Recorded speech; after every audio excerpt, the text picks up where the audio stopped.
All right. Good evening, ladies and gentlemen. Thank you for the patience. It's been a busy day. Welcome to the City of Winter Springs regular City Commission meeting of Monday, July 14th, 2025. Christian, would you call the roll, please? Mayor Kevin McCann. Present. Deputy Mayor Cade Resnick. Present. Commissioner Paul Diaz. Here. Commissioner Victoria Bruce. Present. Commissioner Sarah Baker. Present. Commissioner Mark Caruso. Here. City Manager Kevin Sweet. Present. City Attorney Anthony A. Garganese. Here. Wonderful. And let's see, I believe our friend Bob Melhorn is here. If we could stand for an invocation to be followed by the Pledge of Allegiance. Good evening, everybody. Let's pray. Eternal Spirit, we all have within us this longing for home, a place where we belong, a place where we're safe, a place where we are accepted, a place where we're loved, a place where we can contribute. We would ask that the great city of Winter Springs would be that place for all who reside here, whether they're here for a season or for a lifetime. We ask that you be present among us, and we ask your blessing upon our mayor, our commissioners, our city manager, our city attorney, our city clerk, for all who work for this great city, for our police chief and the police force, and we ask your blessing for all in this room and for all who make Winter Springs their home. Amen. Amen. I pledge allegiance to the flag of the United States of America and to the republic for which it stands, one nation, under God, indivisible, with liberty and justice for all.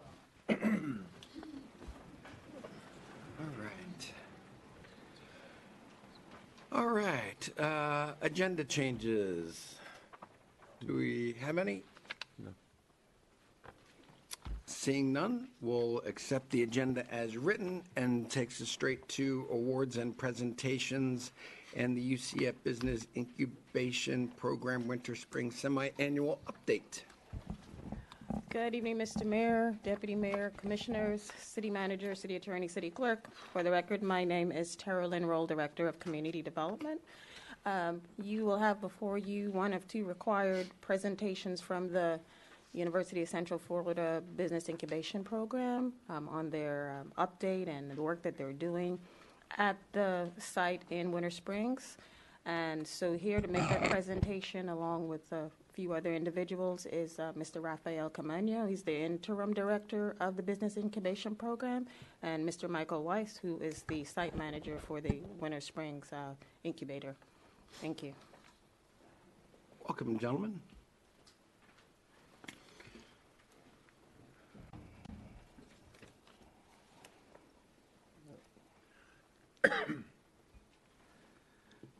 Good evening, Commissioners. Good evening, Mr. Mayor.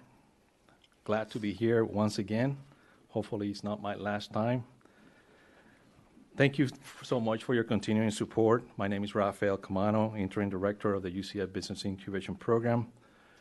Before I pass the mic to my colleague and friend Michael Weiss, who is the new site manager for the Winter Spring Incubator, I just want to share some notes because I'm so proud of this facility. I manage 7 facilities right now, and I can tell you that this is the best one. Even though we only have like 16 companies and 10,000 square feet, it's not an R&D company or organization or facility. It's basically people that are out there trying to make a difference and earn a living. And with that said, we started that in 2009. We have accepted about 74 companies, and out of the 74 companies, 22 have graduated.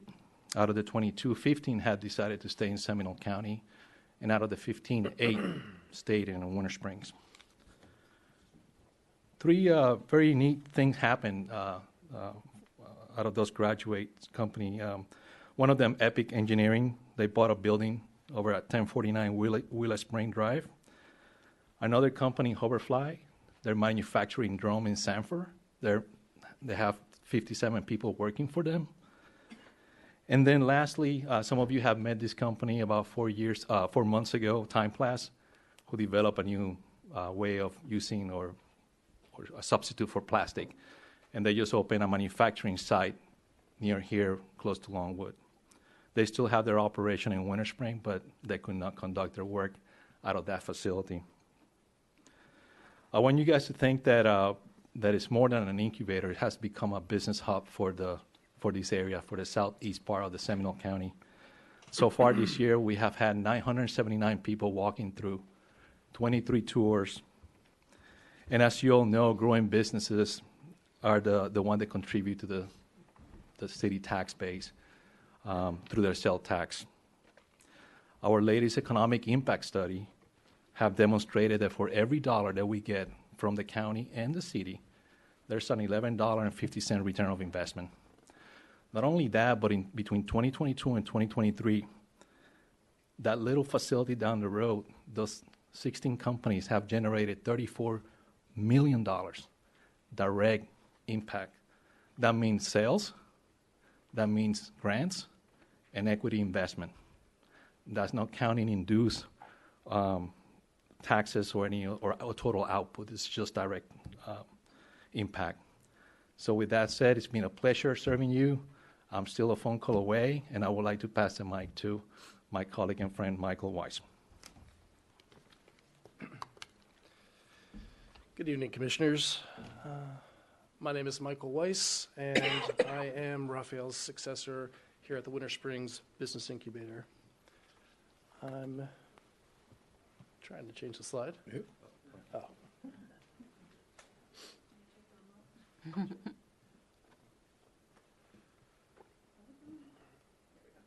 Like you better. Perfect. So I'm here to provide a brief overview of what the program is and does, along with some highlights from the first quarter of this year. So the UCF Business Incubation Program provides tools, training, and infrastructure to help our community's early-stage companies grow. Our award-winning program was established back in 1999, and over the past 26 years, we have helped hundreds of startups grow into amazing companies. We have 3 programs that are designed to help businesses at different stages. Our Traction program helps new businesses launch and build a solid business foundation. Our Growth program helps our existing businesses to scale their operations and increase market share. And then our Soft Landing program helps international companies expand their business here in Central Florida. We provide a lot of different resources and services that generally fall into these 6 categories. We provide business development support to help build brand awareness and generate revenue. For business operations, it's a lot of the back office activities like accounting support, HR, legal, those type of activities. Connections to capital, where you're preparing for a loan, a line of credit, raising investment capital, crowdfunding, all the different sources of financing. Leadership development, we have a curriculum designed to help our CEOs become more effective and efficient leaders. Mentoring, in addition to our amazing staff, we have a large network of successful entrepreneurs and subject matter experts to help provide our companies with some guidance. And then, of course, workspace, which includes meeting rooms, private office space, and even some more specialized space at some of our other facilities to help these companies grow. During the first quarter of this year, our companies generated over $4.5 million in sales. They raised nearly $600,000 in equity investment and almost $500,000 in grants. They have employed nearly 200 employees during this time, 16 of which are UCF grads and 5 are military veterans. Here's a breakdown of the industries our companies are in. I'm going to go over some quick highlights of some of our companies. Raphael mentioned TimePlast. They have a time-programmable, water-soluble material, which means if they want something to dissolve in 1 hour, it can, or 8 hours, whatever the customer needs. And they lease 2,800 square feet of space to grow their operations. I'm going to skip LifeBridge just for a moment. Fresherize, they have proprietary cleaning products dedicated for the airlines, and they just onboarded Southwest and Hawaiian Airlines. Rhythm and Blues is a developer of fast casual restaurants, and they just acquired Pickles nearby in Longwood. The UCF Incubator hosted a community workshop, so these are entrepreneurs that are not in our program, but we're providing additional support, and we had 15 entrepreneurs show up for that.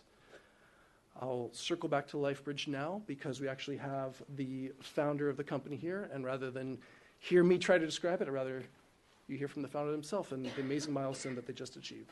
So, Mr. Peter Travers. Thanks for your time this evening. You know, when an entrepreneur starts a business, there's a path that's charted out there, and it's, I'm going to change the world. It's going to be fantastic. And then you start going down, this is a lot harder than I thought. Man, this is tough. And then down there's this valley. Oh, I'm going to die.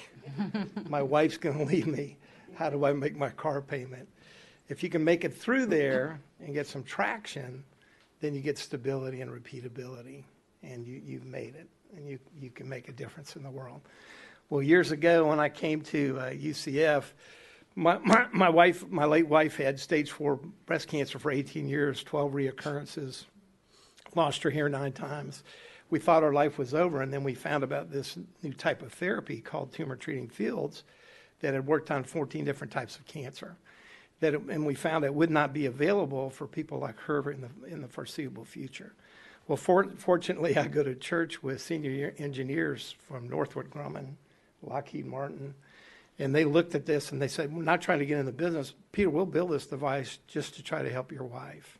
So in 4 months, we did have our own device, put it on myself first, saw that it was safe. It matched what the FDA was already approving. So my wife began wearing it. Within 9 weeks, the cancer in the pleural around the left lung had gone away. And it was like, thank God, a whole new lease on life. Over the next 2 years, through various adaptations of the present form of Tumor Treating Fields, she was able to have a wonderful time. Hair came back. She went back to work as a neonatal nurse. Doctors were supporting us. And then we found the weakness in that device couldn't handle diffuse metastatic disease. And so our engineer said, we have a solution for that. And they went to work on it, and we didn't make it in time for her. But we went on with her as our inspiration to develop a whole new form of that therapy that can handle diffuse metastatic cancer. So when we wanted to start a business, we didn't know what we were doing. So I came to Raphael, and he said, well, I'll try to get you in the business incubator. And I remember we were rehearsing our presentation over and over and over again. So I've done this 5 times, do it again. Practicing.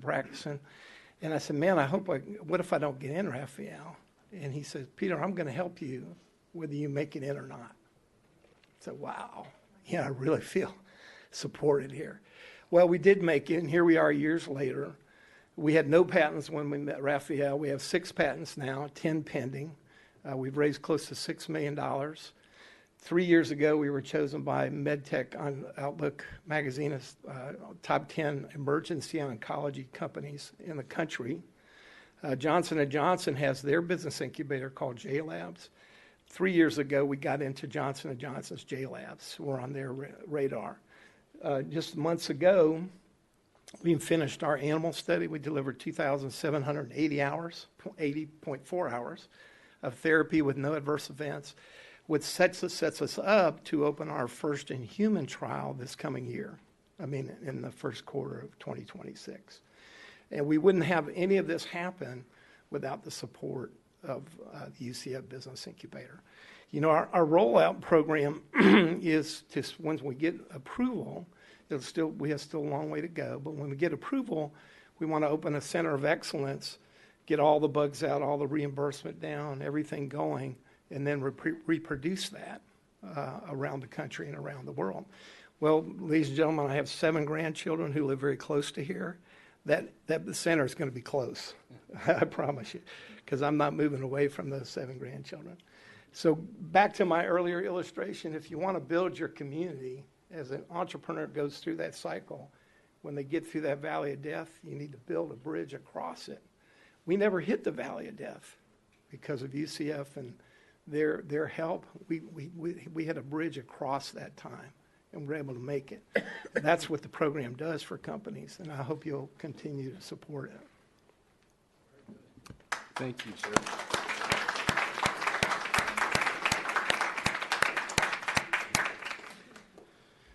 Any questions? For the commission, any questions? Seeing none. Thank you very much for your time. Thank you. And Peter, thank you for your work. Very much. And that all began right here in Winter Springs. That's proud of that. Okay, that then brings us to public input. And anyone who wishes to speak during public input on any agenda item or subject matter will need to fill out a public input form. Individuals will limit their comments to 3 minutes, and representative groups or homeowners associations shall limit their comments to 5 minutes unless otherwise determined by the city commission.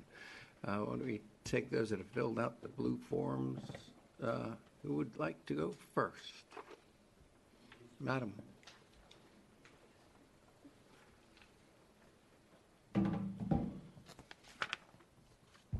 Good evening, Mayor and Commission. How many of you can say that on the way to school you saw a bald eagle? How many people in this room? Okay. In the state, probably not that many. I did every day, roughly. Winter Springs, the entire city, is known as Tree City. We have a lot of trees. We celebrate Arbor Day, and we celebrate our environment. If we agree to no longer require developers to pay for the trees that they are taking down, we could lose this designation as well as many of the animals that have made Winter Springs so beautiful, like our bald eagles. Winter Springs is also home to Lake Jessup, which is some of where the area that people are wanting to develop is located on. They have a bunch of trees there, and they have a bunch of animals that call the lake and surrounding area home. Many of these animals are some form of endangered or near threatened. Allowing for developers to skip paying to take down those trees could mean that there's a really easy way for those animals to lose their habitat. They include the snowy plover, the reddish egret, the Florida scrub jay, which, as many people know, is something that we're working to rebuild their habitats to and keep from being killed off.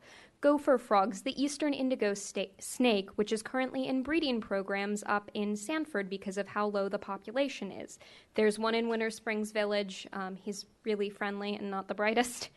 The gopher tortoise, also something that we regularly are trying to rebuild the population of. Short-tailed snake, Florida mouse, and the Florida black bear.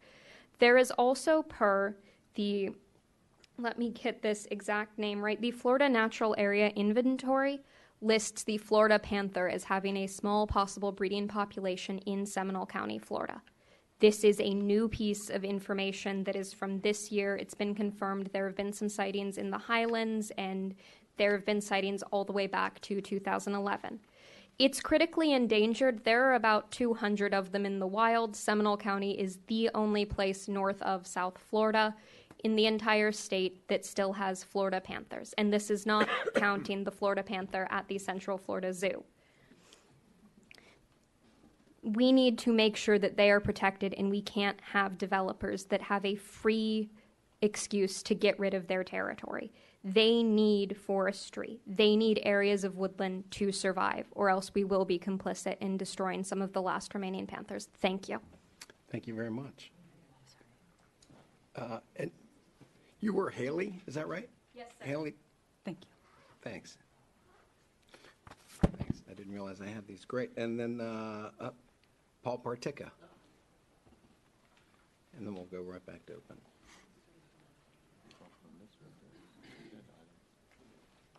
Did you want to speak during that one? Well, is that public hearing or is that? So regular. It's regular. So yeah, I'll let you go now.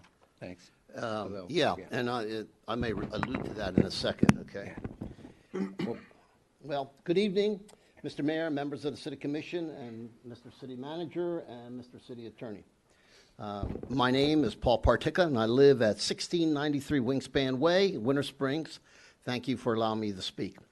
I'm here concerning regular agenda item 501. That's a reconsideration request on behalf of Allison Turnbull, the attorney for Catalyst. She is recovering from surgery and could not make it.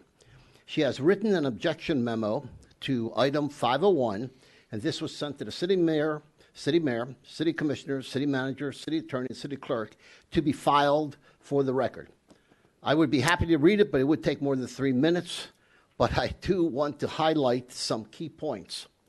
The reconsideration request improperly seeks review of the approval vote initiated by the mayor after the original hearing has concluded, and alternatively, rejection of the approval vote by a mayor veto. Under the current city charter, the mayor does not have the authority to take either action. To be more specific, a motion to reconsider must be made by a commissioner on the prevailing side of the original vote, which is Commissioner Diaz or Bruce or Caruso at the same meeting.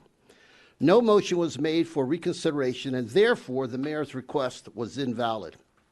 Under the city charter, the mayor's veto power only extends to the adoption of an ordinance. The city's approval vote was not an ordinance, and thus the mayor does not have the authority to veto the approval vote. Now, Mr. Mayor, I am very disappointed in you and your behavior, because once the commission votes on something, you, in your public capacity, are to support it. Instead, you maligned them and our attorney as if they did not know what they were doing, or that our attorney misrepresented the facts, which is considered slanderous and which by city charter you are not allowed to do. You also misstated items in your notes to the public.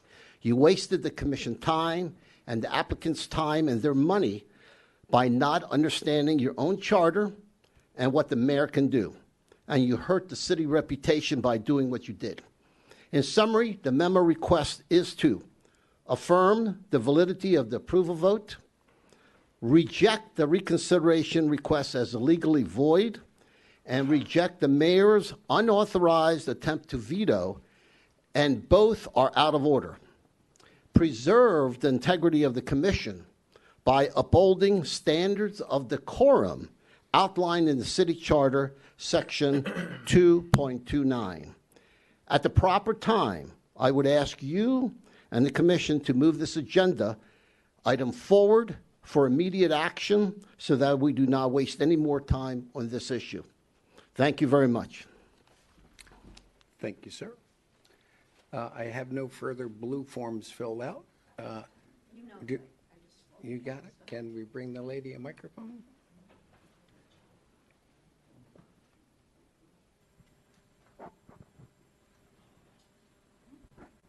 Leah Weissman, 113 Brookshire Court, again.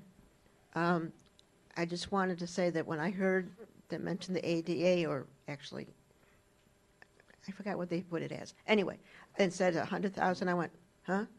So I'd like to thank you guys for basically making all my dreams come true, because the creeks are being cleaned, the parks are going to get more handicap accessible, and I still will offer the fact that I have a master's degree in special education, certification to teach physically impaired, as well as I now experience it.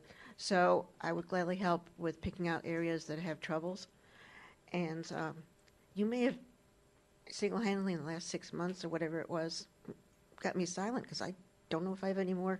If you do what you said, I have no other complaints. So you may get a reprieve. Oh, no. Thank you. Thank you. Anyone else? Madam?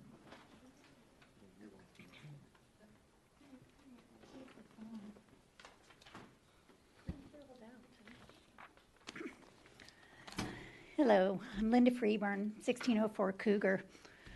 So I'm afraid my husband's going to move one seat away from me after I say this, but the UCF incubator, it's a 501c3 organization. The city of Winter Springs gives $75,000 a year. Seminole County also gives them, they've committed to $795,000 over 3 years. It's also Winter Springs tax money. So I understand we don't want to look like a bunch of schmucks for saying we're committed to 3 years and then backing out. But taxpayers have limited resources. And for many Winter Springs residents, personal charitable contributions are well thought out and budgeted. I don't think the government should ever decide where charitable donations go. So of the 4 businesses that were highlighted in their PowerPoint, 2 of them use the UCF incubator address as their business address, from what I can tell. One of them operates out of Longwood, one is headquartered in Orlando, one has a primary address in London. So I was happy to hear that since, I guess, 1999, is that what it was, that 8 businesses have opened in the city of Winter Springs. I didn't know that. So that's absolutely a win for the city. But I think if you add up all the contributions that have been made using taxpayer dollars, it doesn't add up. They're doing wonderful work. If the city would like to put something out there that says, you know, we have this charity that's operating and in Winter Springs, if you have any money and you would like to donate and support them, let people give their money voluntarily. So I know back in 2007, the city gave the UCF incubator $200,000 so they could rent more space in the newly constructed Vista Villa Office Center. And there was a memo that came out that said that this was done so the developer could show a higher occupancy rate and work towards getting approval to build a second office building. That never happened. There's no second office building there. So that $200,000, much like the $227,000 in arbor fees that the city will hopefully reconsider tonight, it seems like we're so desperate for development that sometimes we bend over backwards and we just give in. From the documents that I read, it seems as though the initial arbor fee, the initial, what was it, $149,000 fee, was really intended just for the Blake Apartments. It was 6.45 acres. Capital P aside, the understanding at that time was that the fee was only for that one phase of the project.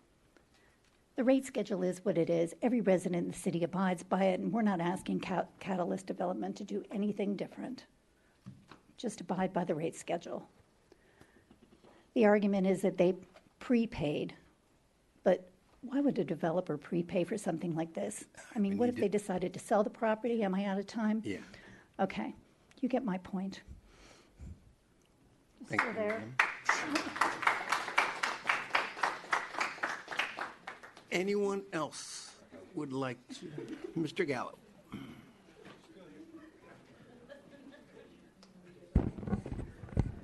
Evening, Art Gallo, 199 Nandina Terrace. Yeah, I want to talk about the arbor fee. I spoke about it last commission when it came up, and at the time I said I couldn't understand why a developer would pay arbor fees for land they had no plans to develop. There were no plans to develop that land, so I couldn't make sense of it. The only other thing I can think of is it was the whatever it was, the document was so poorly written that perhaps that's why maybe it does apply. But if in fact as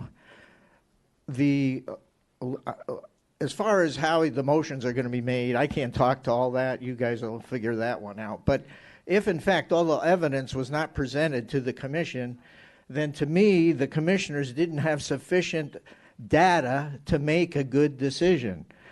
That should be the underlying thing. Did you have all the proper evidence? Was it all provided? And if so, was this decision logical, and did it follow the rules? I think that's what I'm going to be interested to hear the discussion from you. So from what I see, I still can't make sense of why the developer would pay arbor fees in advance, and he didn't know what they were going to build and have no idea how many trees they were going to tear down. Might be a reason for that, but that wasn't presented by the lawyer at the time.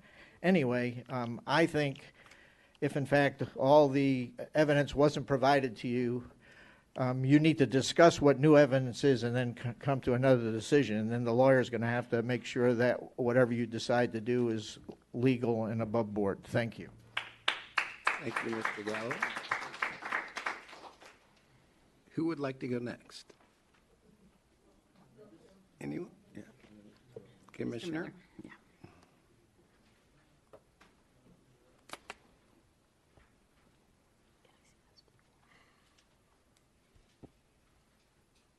Can I see those? The blue forms.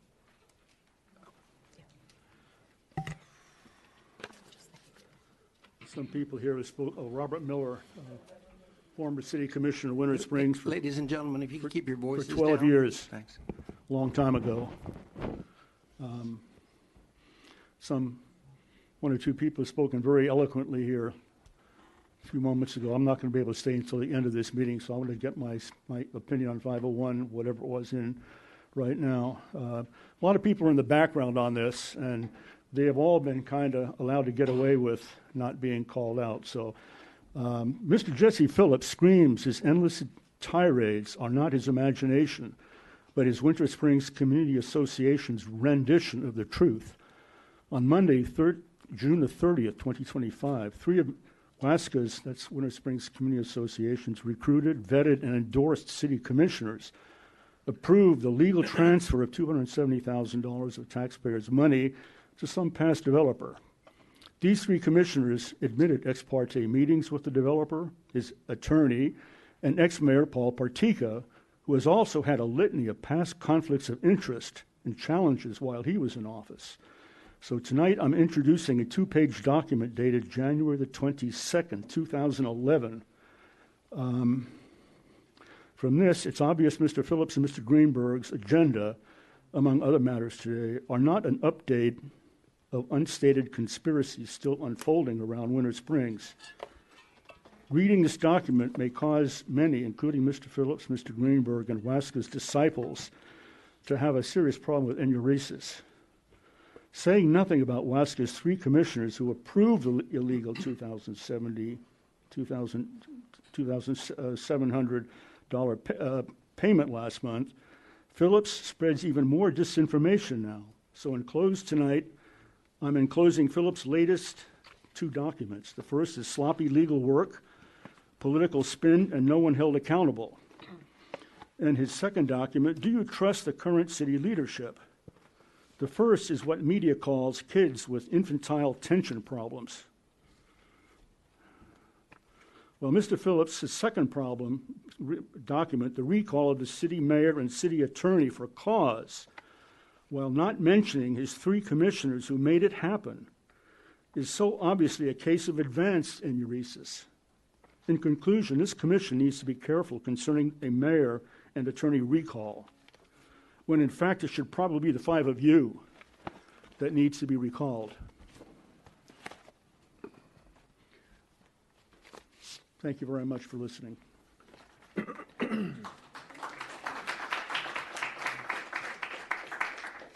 Who would like to go next? At the back?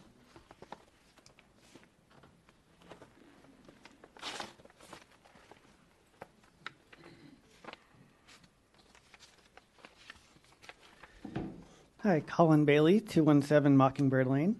Regarding the arbor fees, I just want to know, why would a developer who only cares about making money claim that the arbor fees cover both the east and west portions of Michael Blake Boulevard? They didn't even know how many trees they would remove in the future on that east portion. In 2017, it was uncertain what would go into the east portion. Perhaps it could include a park, smaller buildings, anything that might just leave more trees. It seems like that would be a waste of money for the developer if they pay an arbor fee when they're possibly going to leave more trees in that place. In regards to Ms. Turnbull, the attorney representing Tuscaloosa Retail Partners 2, to make the whole argument based on a capitalized P, it doesn't seem like a sincere argument, especially when she deliberately omitted the rest of the first modification of development paragraphs. She only included the paragraphs that supported her claims, while omitting the paragraphs that debunk her argument. I'm obviously not an attorney, but it's easy for the layperson to see through this argument. Thank you.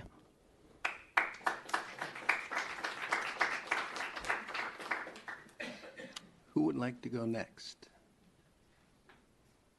Anyone? No, madam? Okay.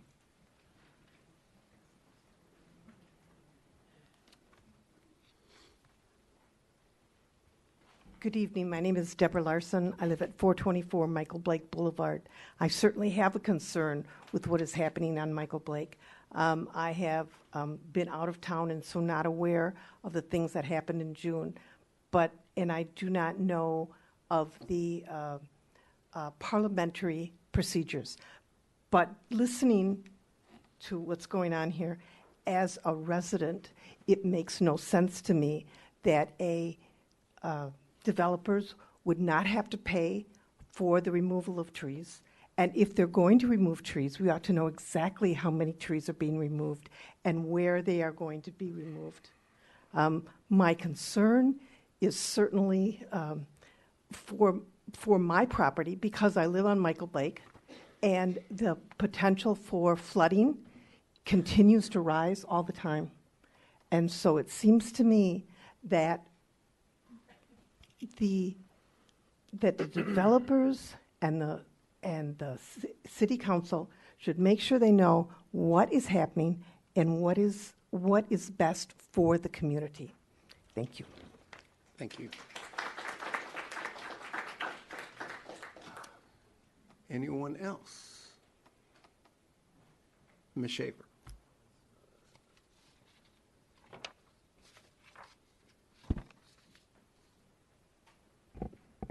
Gina Schaefer, the Winter Springs Village. I was at that commission meeting, and the attorney for Catalyst Development treated this like it was a courtroom and not a commission meeting.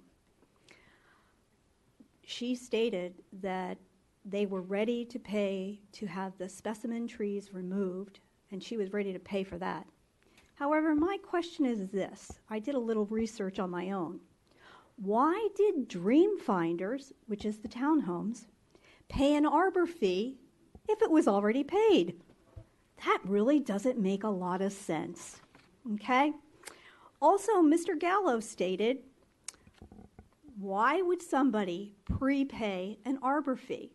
Which I agree. Why would you prepay anything, okay? You don't know who you're selling to, what trees they want, whatever. The former mayor, who, FYI, is the realtor for the development, said, let's correct a few things. This is on the record. You can watch the video. He said, Catalyst Development are citizens. Well, last time I checked, they are not citizens. Citizens vote for you all. And my development has 202 homes. We have super voters, and there will be an election. And I'm letting you know that now. Because they are, he stated, they pay more property taxes than you. And yes, they do. That is correct. But wait a minute. They may pay more taxes, but they're a business. I'm a homeowner. So that's the difference. And if you want to talk about who cares about the community, the people in the Winter Springs Village that have just spoke to you all are the ones that care. Thank you for your time.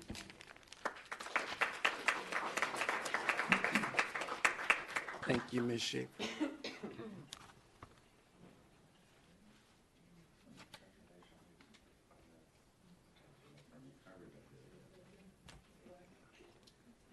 Good evening. Good evening. My name is Christian Sarna. I'm the HOA treasurer over at Winter Springs Village around the corner here. So obviously, as Gina pointed out, we have 202 residents. Of the 202 residents, I'm one of the bungalow residents, as well as Deb, who spoke recently, who's on Michael Blake Boulevard. So out of the 202, there's 133 that are the bungalows, which are the homes that are a little bit closer together. Roughly 7 feet apart is probably the average, which means there's probably about a little bit less than 6 feet of grass between each home. And the reason I bring that up is over the years, I'm one of the original owners, so we bought the home prior to it being built, so we got our modifications and everything we wanted. But over the years, as a member of the HOA, we've had several residents that, wanted some kind of exemption to what the HOA is listed there. So we go through the ARC, which is, required in our bylaws, the Architectural Committee and everything. And through the years, dealing with city staff and trying to get things approved and understand what's going on, I learned that the 133 homes in Winter Springs Village all received an exemption because of permeability, which is to say there's so much concrete there, there's not enough grass between each home, so therefore each one of the 133 homes received an exemption from Meritage. Why am I bringing this up? I'm bringing this up because we're having water issues, flooding issues. Several people in our community are concerned. When we first moved in, all of the insurance agencies said, oh, no, you don't need flooding. There's no flooding there. You don't need flood insurance. It's not an issue. Over the years, it's progressively gotten worse to the point where during Hurricane Ian, we had flooding on Treehouse and Fanning. The water was coming up to the porch, obviously, alarming many residents. At the time, who's still the current president, Colleen Murphy, met with city staff. City staff, to their credit, has been very receptive. They answer our phone calls, they come out, they meet with us and everything. And the city manager and several people met while it was still raining out because they had no idea how bad the flooding was on Michael Blake. Since then, for over a year and a half now, if you drive, I encourage anybody to drive down Michael Blake. There's a 6-foot tall, currently the blue pump is up. It's a diesel-powered pump that automatically comes on when it rains. Now, during the storm seasons, they switch the pump out to a bigger pump that's got a larger hose on it. Why am I bringing this up? Because I understand that during the last meeting that just happened previously, I'm very happy to hear that the city has looked into the budget and is approving some things to improve the flooding in the area, right? I understand there's a wall involved, some matching funds. We've noticed that since Hickory Grove went into effect, where that's been built, obviously there's less permeable soil there, more concrete and everything. The water's got to flow somewhere.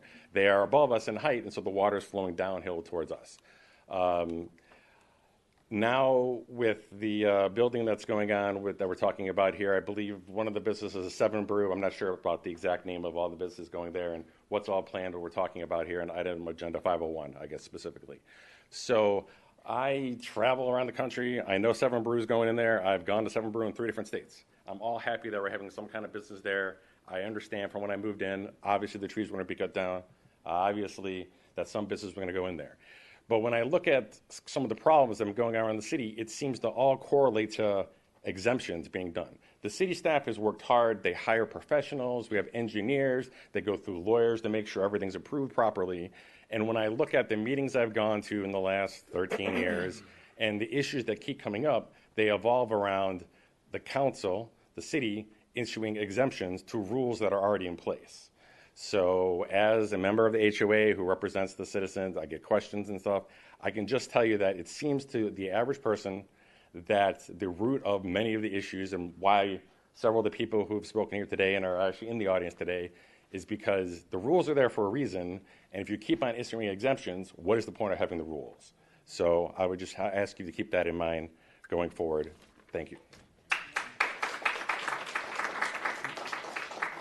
Thank you, sir. Madam.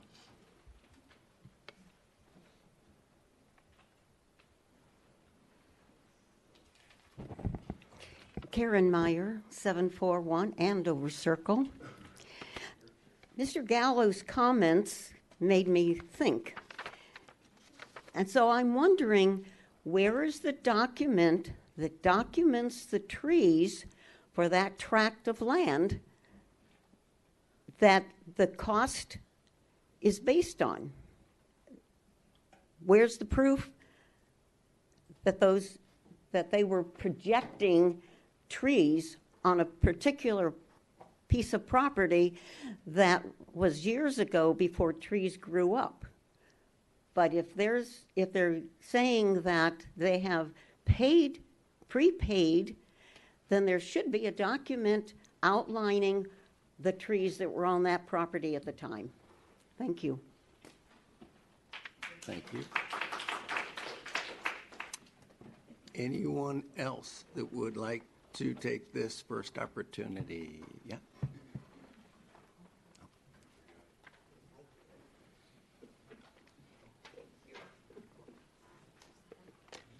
Good evening.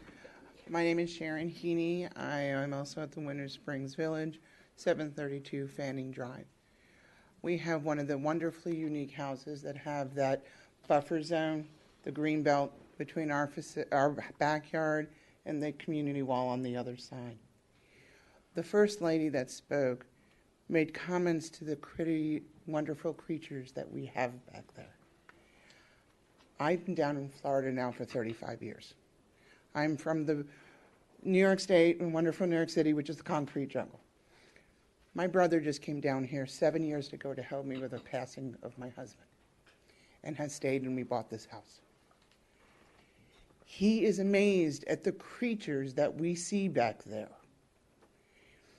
The comment about the panthers in our tree in the greenbelt, we had a panther the other weekend. That panther would not have been there. He called me out and he's like, "Oh my God, what is that?" And I said, "Well, that's not a bobcat." And we actually had to end up looking it up because I've never seen in 35 years a Florida panther. It was in the greenbelt that is buffering the two communities. That never would happen if that trees were not there. That is so significant. A boy from the city who has never been down anywhere until recently, myself who has lived down here in 35 years, we've all just talked about how rare it is to see a panther. And all the other creatures that we have, the black bears, we have deer back there. We're on the Seminole Trail. All the animals are coming down from Wekiva. What does all of that nature mean? Do we really want to live in another concrete jungle? Is that what we're wanting Winter Springs to be? We left the concrete jungle. I lived by the airport for the last number of years before my brother and I moved here and had my husband and my family here, specifically to get away from the concrete. We are living where we're living because of the nature around us. And now you want to take it away? Why? We were orange groves how many years ago? Now we have trees that are not actually indigenous to Florida. And when Arbor Day comes, you allow us to have trees and to get trees. They're not indigenous. So they're not helping the environment. I don't know if that means a lot to people who don't live there. It means a lot to people who bought those very, very expensive homes and pay very high taxes to keep it such. Thank you. Thank you.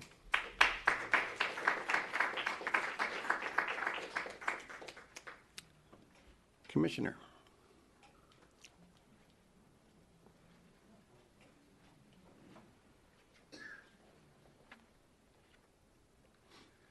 Matt Benton, 414 Cedarwood Court, Winter Springs.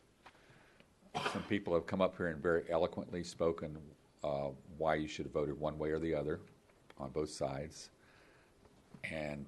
But my biggest issue was being here at that meeting that you had some very qualified people. You had your city attorney who gave you information. You had your development director who gave you information. You had Dr. Cade Resnick who gave you information, and your Mayor McCann who gave you information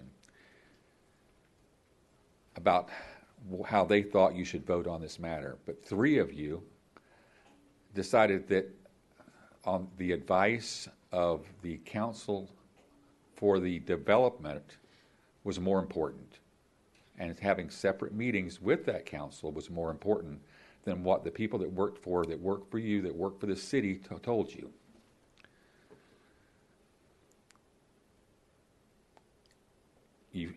If you're going to continue to not listen to the good counsel given to you, maybe you should just give up your seat and go home.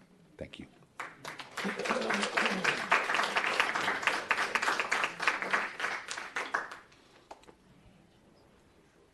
Anyone else?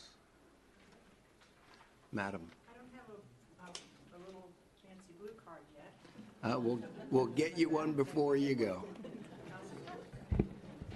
I'm Dare Fluno, 717 Barrington Circle, Winter Springs. And I have also seen a Florida panther going across from Fox Glen into Bear Creek. It wasn't a very big one, but there it was. Ladies and gentlemen, we have coyotes in there, bobcats, bears, and humans.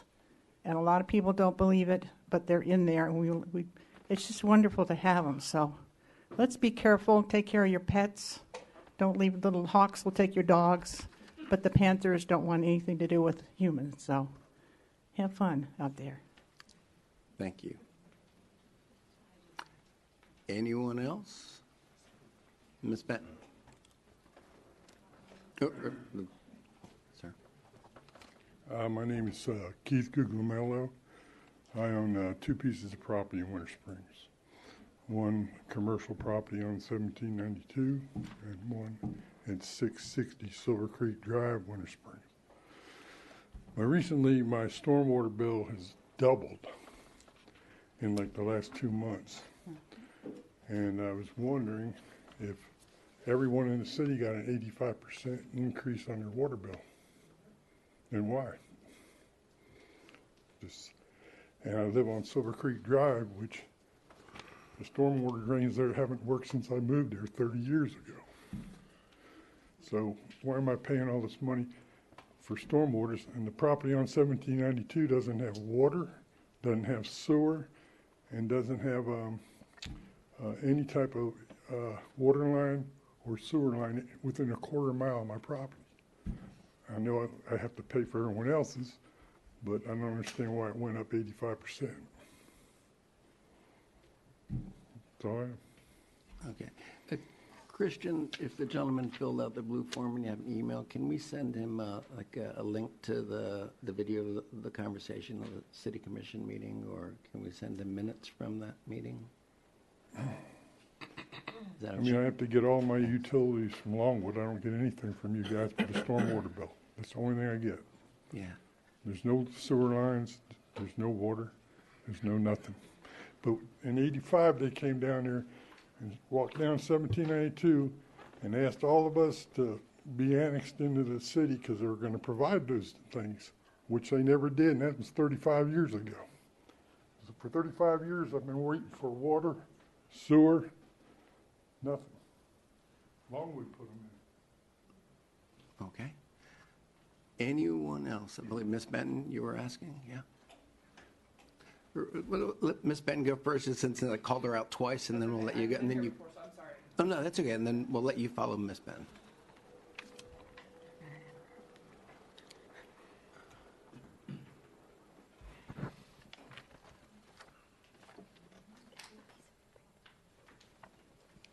Sheila Benton, 414 Cedarwood Court. I wanted to come forward and speak to you about ex parte communication. Now, each one of you received my request for records, and most of you did a fairly good job. Some of you need to go talk to the attorney about what you're supposed to do when you do a written ex parte communication, because there were some pretty lousy explanations. Having said that, also I was present, as you well know, 2 weeks ago. And according to the ordinance that you all raised your hand, said you were going to abide by, 2-30 under parentheses 7, let me read to you what it says. Under the quasi-judicial agenda, rules of evidence, the strict rules of evidence shall not apply. However, the city commission is required to make decisions on quasi-judicial agenda items based on testimony and evidence that's actually presented on the record at the hearing. Now, I said to all of you, you gave the opinion to me. You had already made up your mind based on your ex parte communication. Why did I say that? Because the attorney for the applicant gave you her opinion. What does the project mean? Well, the big letter project means the whole project. That's not what you're supposed to go by. You're supposed to go by the evidence presented. She said, we paid. But there's no check. She never presented a check. What was presented online was a bank statement. That's not evidence. And it wasn't presented to you here at the hearing, which is what it says you're supposed to do. I think you need to take it back, reconsider it, and do it according to the ordinances that you all raised your right hand and said you were going to live by, that you were going to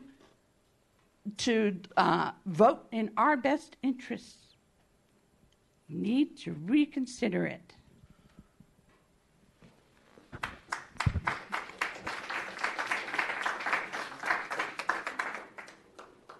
Madam?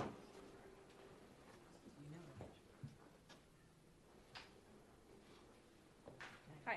Hey. My name is Meredith Hoofnagel. I also live in Winter Springs Village, 959 Jenny Way. Please don't show up at my house. I've already dealt with cyber stalkers, so thank you in advance. And I don't like time limits, so I'm going to try my best. My issue is a water and mold issue, and I know it's beating a dead horse, but it's my first time here, so I do need to address it. I have had AC work done on my home 3 times in the last year, costing me thousands of dollars. It's a water issue. It's killing the coils, and there's always another issue. There's always something. I have leaks in my house right now. I called a plumber. It wasn't a plumbing issue. It's an AC issue. So people are just draining my money, and frankly, I'm tired of it. Mold. There is black stuff coming out of my sink, of my toilets, everywhere in my house. I already have a claim with a roofing company, so I don't want to file another home insurance claim because I spend enough money, right? Now I'm going to need to because I need to fix the mold problem because we get sick, and I'm tired of it. My son missed his day of sixth grade this year, the award ceremony, and he won the assistant principal's award, and we weren't there because he was sick. So there are some major issues that need addressing because I have big goals, and I'm not going to be able to reach them if we get sick and die. And I probably could say a lot more, but I'll keep it short and sweet because I'll be back. Thank you. Mm-hmm. Here's my blue form. Okay. My number. The clerk will take it. Okay. But we're going to have to use Telegram. Thank you. Okay. Anyone else that would like to take this first opportunity? Sir.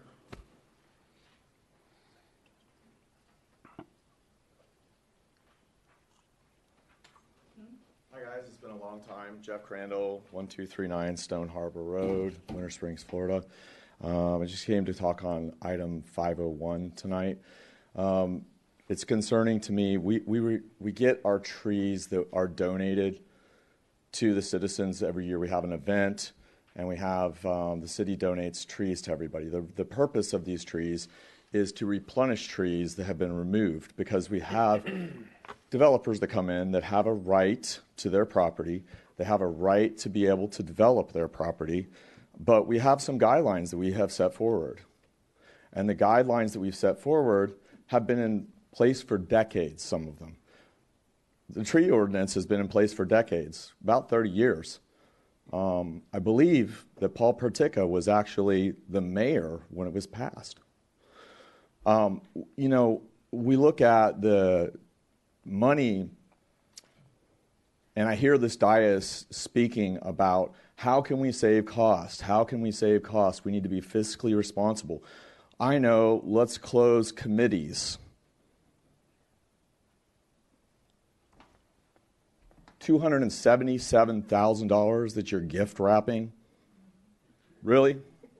$277,000 that you're going to give away, and you guys don't think that the voters are smart enough to understand exactly what's happening? Guys, you got to rethink this. You need to listen to the attorney. There was no prepayment of money. Accounting folks know. One entity doesn't pay for another entity. That's improper accounting. You don't prepay for an entity that didn't exist when you made your payment. Come on now. You know better.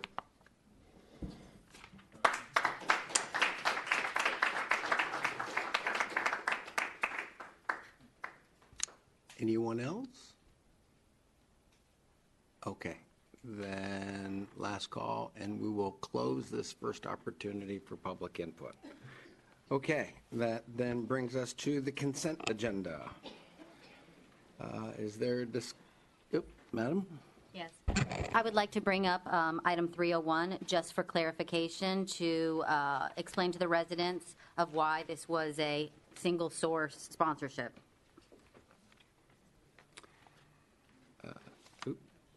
Brian, you going to take that one? Yes. Okay.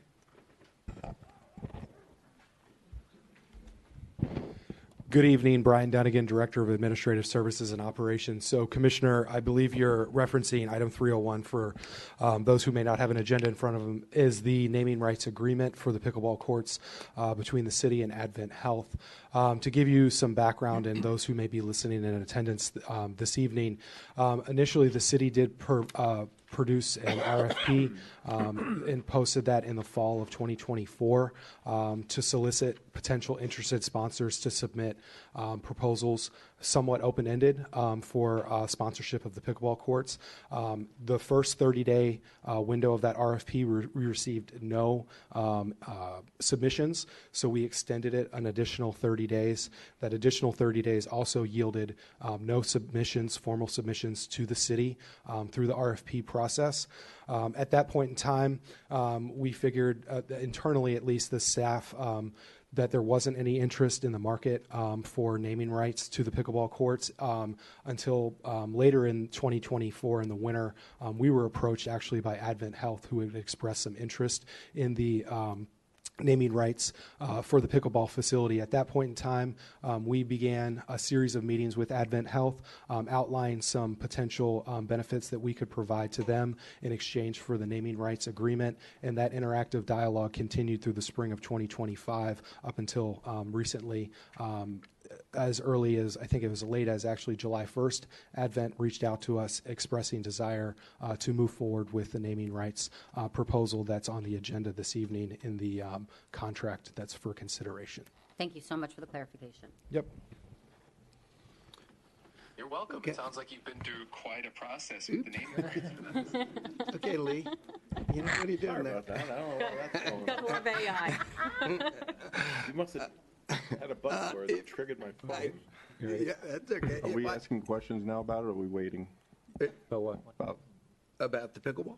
But you can ask. Yeah. Now is the time to do it. I would just like to know a little bit about the details of the agreement and who do we have to thank for getting this sponsorship? Well, I mean, as far as the agreement itself is attached to the agenda item, I did print a copy of this out as well if there are any specific questions about any of the terms. As far as who do we thank, I mean, I think the first thank you would go to Advent Health. Frankly, it's their investment into our community that they are valuing. Their values clearly align with a lot of the values that the Parks and Recreation Department offers in terms of a healthy mind, body, and spirit. So in terms of thank you, I think that is a very generous, extremely generous investment in our community that they are willing to make. And in terms of city staff specifically that help facilitate some of these conversations, I would say that Hannah Kirsch, who is our Recreation and Events Manager, was very key in those discussions, and I also helped assist somewhat in those. But it was really a team effort internally, and just continuing that interactive dialogue with Advent to eventually reach the partnership that you all have before you tonight for consideration. Great. If I might add, Advent, look, our community partners, and I'm looking at my friend Patty with Duke and other community partners, these investments in our community, and I'll just say Advent, they're the single largest sponsor of our fireworks 2 weeks ago. They single largest sponsor of our holiday parade. They were the largest sponsor when the Chamber of Commerce was attempting to do music festivals. Mm-hmm. They, over and over and over again, our community partners like Advent and Duke Energy and Chick-fil-A and all of the other ones, Orlando Health, they're an integral part of our community. They care for our children, our families. And they're here through hurricanes and storms and like everything else. It's a partnership. We are very, very fortunate to have them. With that being said, I'd also like to acknowledge Mr. Alan Harris that's in the back of the room. He's here seeing if we're going to talk about something, but Alan is the Director of Emergency Management and Animal Services for the county. And the gentleman, it truly is a hero. And we all my family, and I believe this entire dais, and I do get to speak for the residents of Winter Springs, appreciate all the work that you do, Mr. Harris. Yeah, through COVID and hurricanes and everything else. Well done, sir. Thank you. We appreciate the partnerships. Other discussion on the consent? Other discussion on the consent agenda? No, and I'll make a motion to approve the consent agenda as presented. I'll second. Motion is made by the Deputy Mayor and seconded by Commissioner Bruce. Christian? Commissioner Baker. Aye. Deputy Mayor Resnick. Aye. Commissioner Caruso. Aye. Commissioner Diaz. No. Commissioner Bruce. Aye. And the motion passes. Mr. Harris, thank you so much for putting this together. Thank you, That's sir. your part. Right. That then brings us to public hearings agenda and item 400, second reading of ordinance 2025-04. And we do not need to read by title only, right? No. Mayor, I'm going to go ahead and read 400 and 400 and 401 into the record because they're related to the same property. One's a comp plan amendment and the second is a rezoning amendment. So the first ordinance is ordinance number 2025-04, an ordinance of the City Commission of the City of Winter Springs, Seminole County, Florida, relating to comprehensive planning, amending the future land use map of 4 parcels of real property within the City of Winter Springs, totaling approximately 9.82 acres, more or less, generally located east of U.S. Highway 1792 and northeast of the intersection of Shepherd Road and Highway 1792. Said parcels being more particularly depicted and legally described on Exhibit A. Attached here too, changing the future land use map designation on the parcel from county industrial to city commercial, providing for the repeal of prior inconsistent ordinances and resolutions, severability, incorporation into the comprehensive plan, and effective date and legal status of the plan amendment. The companion rezoning ordinance, if I can pull it up here, it's ordinance 2025-05, an ordinance of the City Commission of the City of Winter Springs, Seminole County, Florida, relating to the zoning map designation of 4 parcels of real property within the City of Winter Springs, totaling approximately 9.82 acres, more or less, generally located east of U.S. Highway 1792 and northeast of the intersection of Shepherd Road and Highway 1792, said parcels being more particularly depicted and legally described on Exhibit A, attached here too, changing the zoning map designation of the parcels from County M1 to City General Commercial C2, providing for the repeal of prior inconsistent ordinances and resolutions and severability and an effective date. Again, this is second and final reading. As we have done in the past, the Commission can conduct one public hearing regarding both of these ordinances at the appropriate time. When the Commission wants to take action, please take separate votes on the ordinances. Can we do, and when we do get to the point of public input, can we combine public input or should they be separate? No, it's one hearing, one public hearing. Okay, good deal. All right, discussion? Seeing none on this piece of housekeeping, if there is no discussion, I will then go to public input. This is on both item 400 and 401 specifically. If anyone has an opinion or would like to voice their, to be heard about this piece of housekeeping. All right, seeing none, we'll close public input on item 400 and 401. I'll make a motion to approve item 401 as presented. Item 401, okay. Deputy Mayor? Second. And Commissioner Caruso, seconds. Item 401. We're going to take them out of order. Yeah, I'll go back with that. Christian, for 401? 1 second. Yeah, sorry. Okay. Deputy Mayor Resnick. Aye. Commissioner Caruso. Aye. Commissioner Diaz. Yes. Commissioner Bruce. Aye. Commissioner Baker. Aye. Passes unanimously. I'll make a motion to approve item 400 as presented. Thank you, my friend. And made by the Deputy Mayor. Second. Seconded by Commissioner Caruso. Christian? Okay. Commissioner Caruso. Aye. Commissioner Diaz. Aye. Commissioner Bruce. Aye. Commissioner Baker. Aye. Deputy Mayor. Aye. And passes unanimously. That brings us to item 402, the first reading of ordinance 2025-12, amending Chapter 2 of the City Code related to City Commission rules and procedures, and addressing the mayor and commission. Motion to read by title only. Objection. Okay. So there was, take a drink. Huh? Okay. Okay, with one commissioner not agreeing to read by title only, I am compelled by charter to read the entire ordinance into the record. So I will go ahead and do that. Ordinance 2025-12, an ordinance of the City Commission of the City of Winter Springs, Florida, amending the City of Winter Springs Code of Ordinances, Section 2-27 regarding City Commission rules and procedures, and Section 2-28 addressing the mayor and City Commission, providing for the repeal of prior inconsistent ordinances and resolutions, incorporation into the code, severability, and an effective date.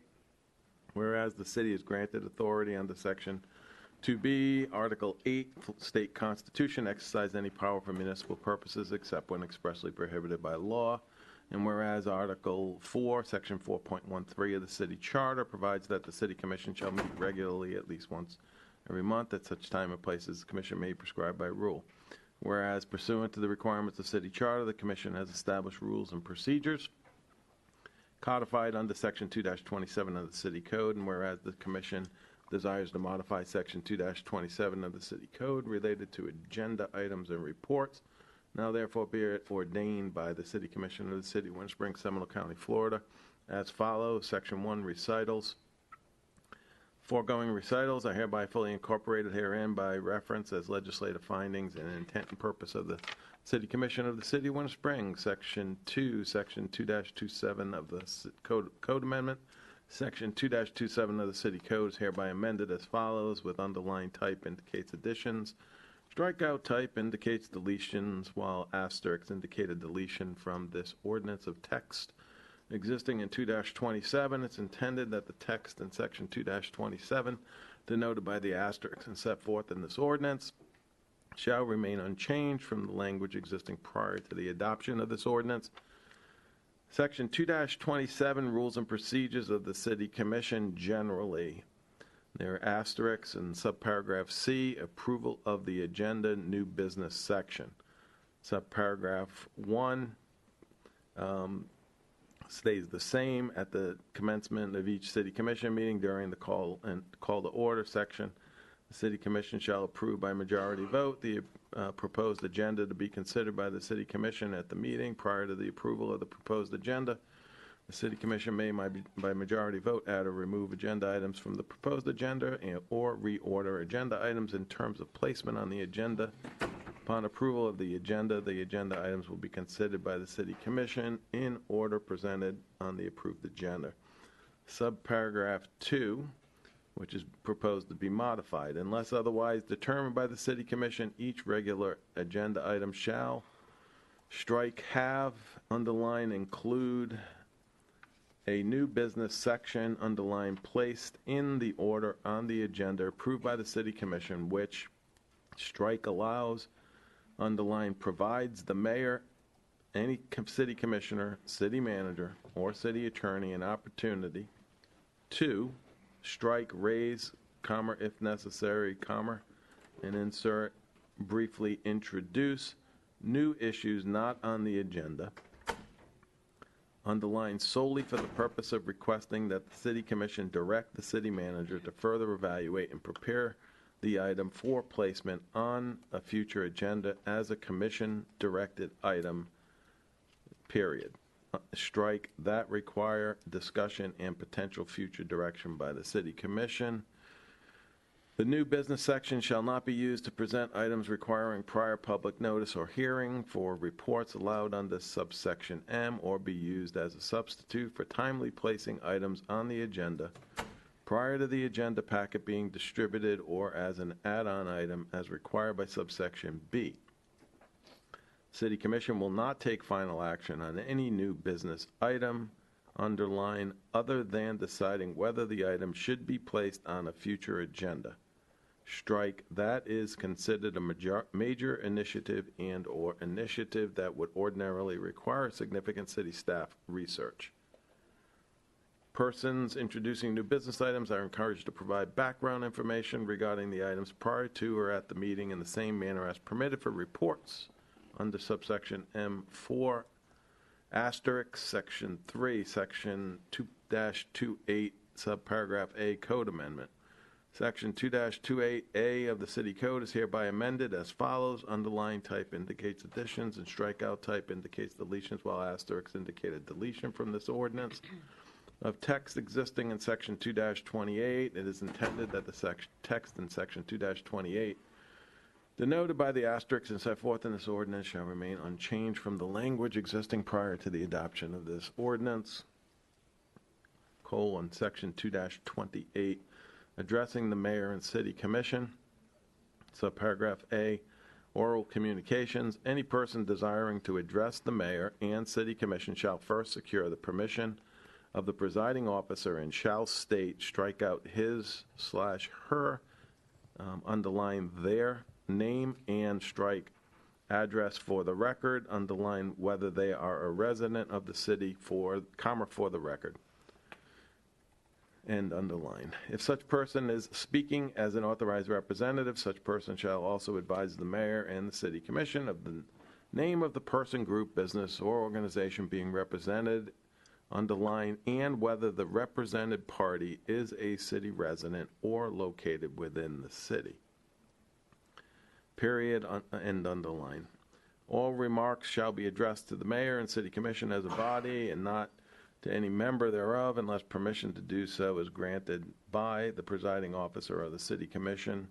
Individual members of the public shall limit their discussion or comments to no more than 3 minutes. Individuals representing a group of homeowners or homeowners association shall limit their discussion or comments to no more than 5 minutes. No question shall be asked of the mayor or the commission member or any city official except through the presiding officer, and then we have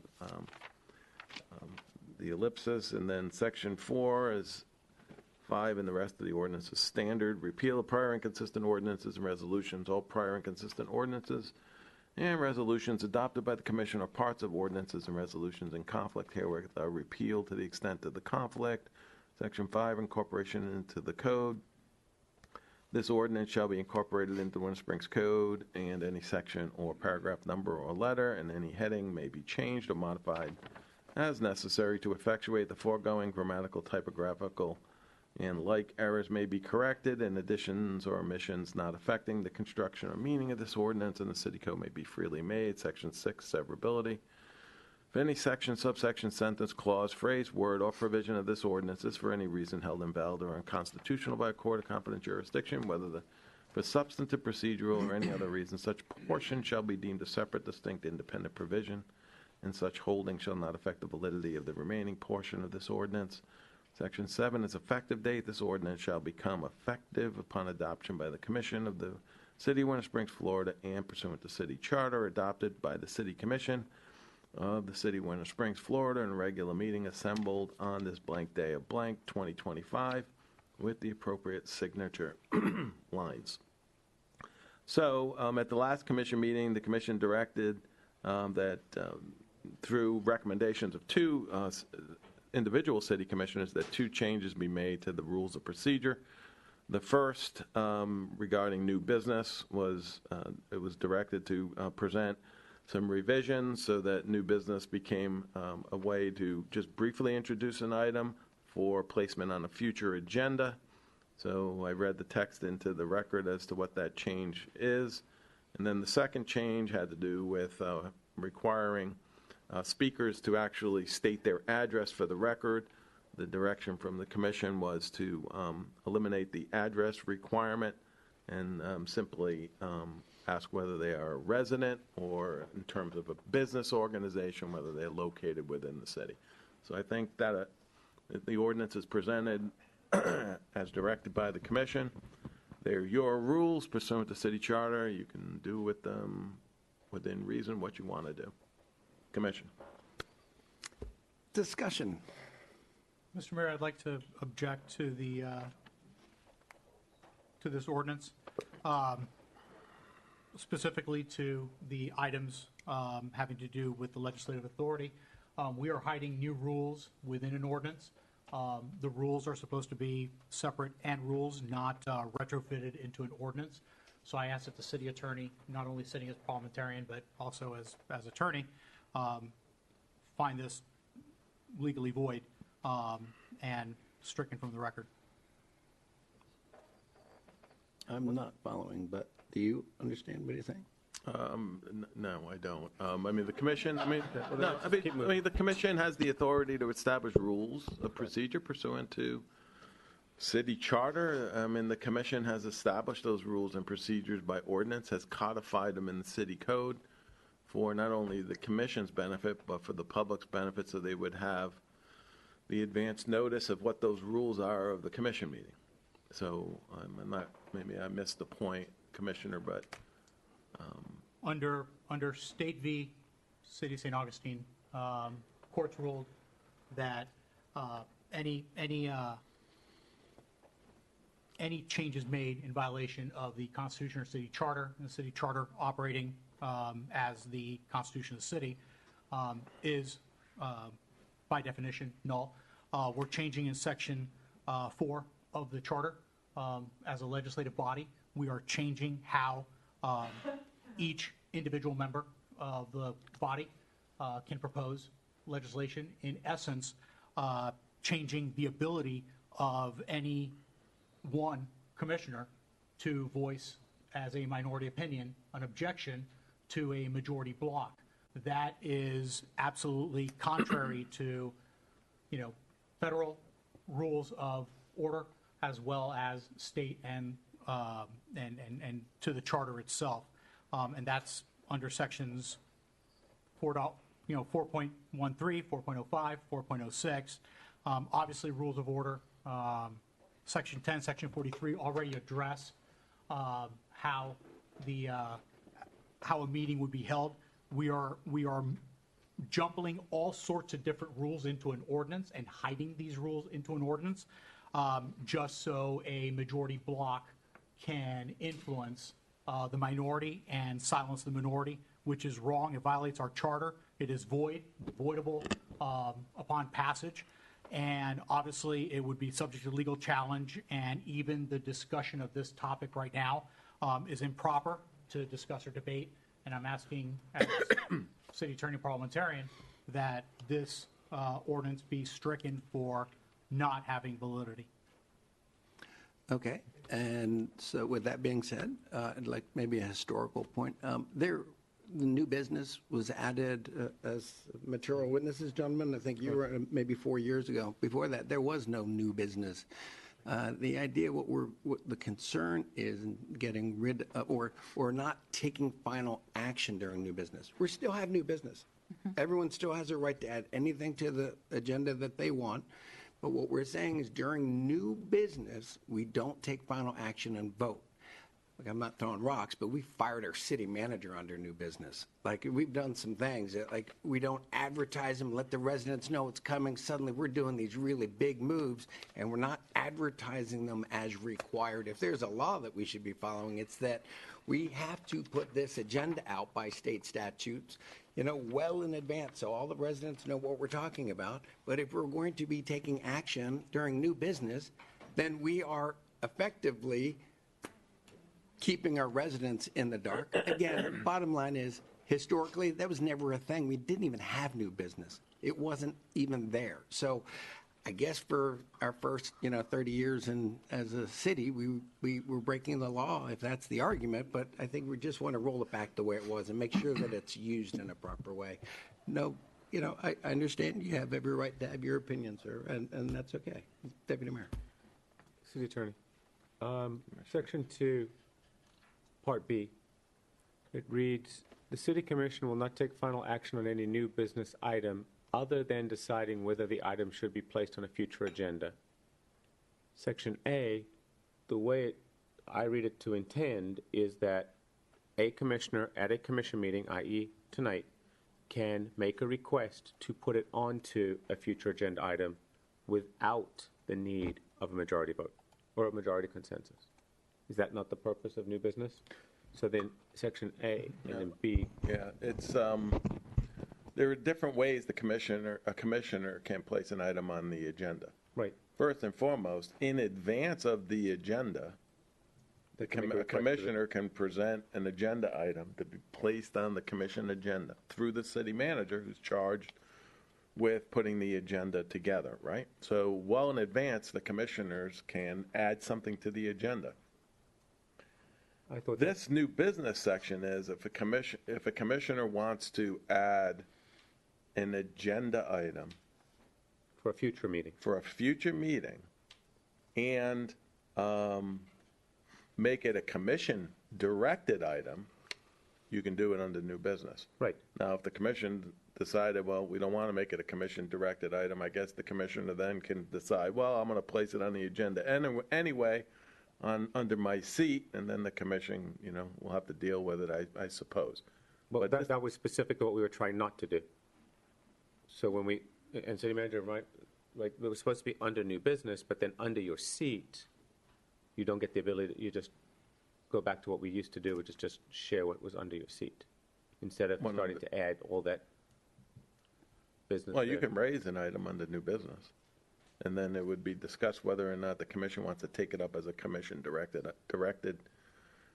initiative. Because look at the distinction. Any commissioner can put an item on the agenda, and the commission can discuss it.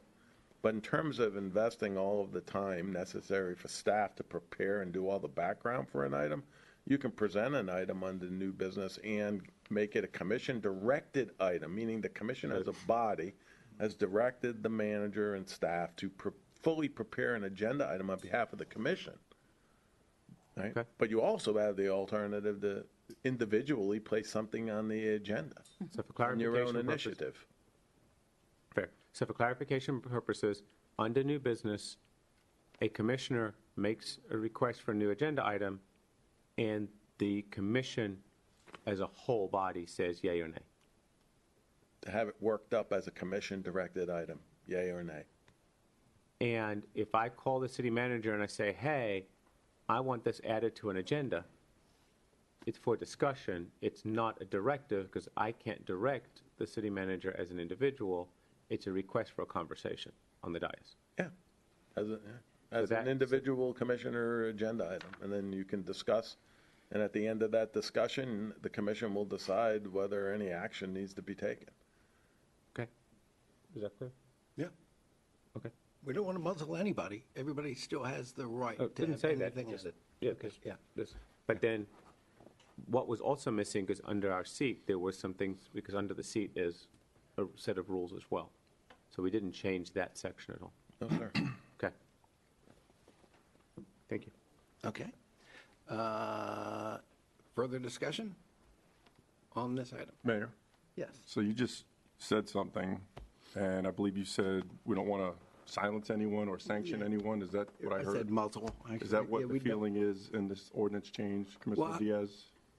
Oh, that would be for him. I believe it violates the legislative spirit, which is for each of us to be individual legislators of this body. It changes the dynamics, because if a block of votes decides that they are not going to have what the minority block, if you will, wants to hear, just blow it off and it goes nowhere. And when we say so casually, oh, well, we can just go to the city and, have a conversation, keep in mind, at that point, you're asking unelected people now to make a decision as to what goes on to an agenda. So the reality is that the best the best ideas come out when it's in the public and when it's in the sphere and it can be debated publicly. If we silence debate, or we silence even the opportunity to bring something up that may be important to our individual districts, then at that point we have silenced, under sections 4.05 and 4.06, the charter's rule, or law in this case, the actual procedure of what it is to be a legislative body. So again, realistically, this is another example, for the record, okay, of a solution looking for a problem. And just because one or a block of commissioners want to go ahead and have a solution for a problem that doesn't exist, although the problem is silencing the minority bloc, you cannot have democracy while you're silencing dissent. And that is again, I consider this ordinance to be in violation of the charter, in violation of state law, in well-reasoned state law that is, part of our common law. So I used state v. Commissioner St. Augustine's Caruso is example. next. Yes. So let me say this. I'm a firm believer of free speech. I'm not here to silence anyone. I would never try to do that. And I kind of understand a little bit about what it is you're saying, and it brings back a memory of mine that something was said in front of myself and Commissioner Baker. And I kind of see where this path is going, and I'm not happy about it. In regards to sanctioning someone. Nobody's been sanctioned. I'm not saying anyone's been sanctioned. I'm saying something was said, and I'm not happy about it. Okay. Deputy Mayor, you're up next. Okay, so let's go back to past Mayor Partika sitting here. Past Commissioner was sitting behind him a little bit ago. Neither of them had new business. When I began up here, I didn't have new business. It wasn't even an option. It didn't exist. There was one public input. People came at the beginning of the meeting. Things change over time. New business was added. It was added between the time I was out for the purpose of a single commissioner wanting to be able to add at a whim what he wanted to add when he wanted to add it during a meeting. Now, we sit here. The way it was put in place, the way it was written, you could vote on it that night, you could process on it that night, no information was given to the public. Between the time Mayor Partika was mayor and I first came up here, there was a conversation, and this was past Commissioner Miller was there, that by Wednesday, the agenda had to be put out. That was a specific date as decided by a prior commission, because otherwise it was the Monday morning, hey, we'll add it to the commission, we'll add it to the agenda, and we'll just send it out. And it was just posted out there on the placard because there wasn't technology the way it is now. Things have changed. This is not canceling a voice, keeping a voice down, or breaking a rule. This is changing what's there and cleaning it up. If you want to keep it, you all want to keep it the way it is, it can be used as a weapon far more easily the way it's written right now, and it's dangerous in my opinion. But to me, this is a cleaner way of doing it, and go from there. Okay, we have Commissioner Baker, the city manager, and then Commissioner Diaz. I just wanted to state that during my orientation and education on the rules and our charter and ordinances, that it was explained to me, and from my own research, as I said, that the new business was for very important items that were unable to get in time to the agenda prior to that meeting to bring up for discussion at the next meeting or at that meeting if it was urgent. And I don't think that this change does anything to that other than clarifying that's exactly what it's for. Right. Effectively, it's changing the language from you should not take final action to you shall not take final action. But Thank you, Mr. Mayor. Just as the dais here debates and discusses this, just provide some additional, I think Commissioner Baker actually touched on exactly what I was going to say.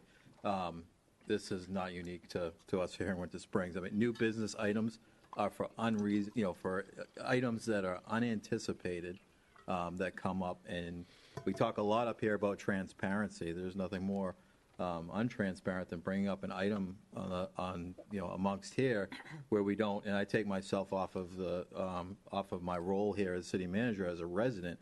If it's an item that can be anticipated ahead of time, it should be on the agenda, because, as you said, you're representing constituents that single-handedly make decisions on whether or not to participate in our meetings and our democracy based on what's on the agenda.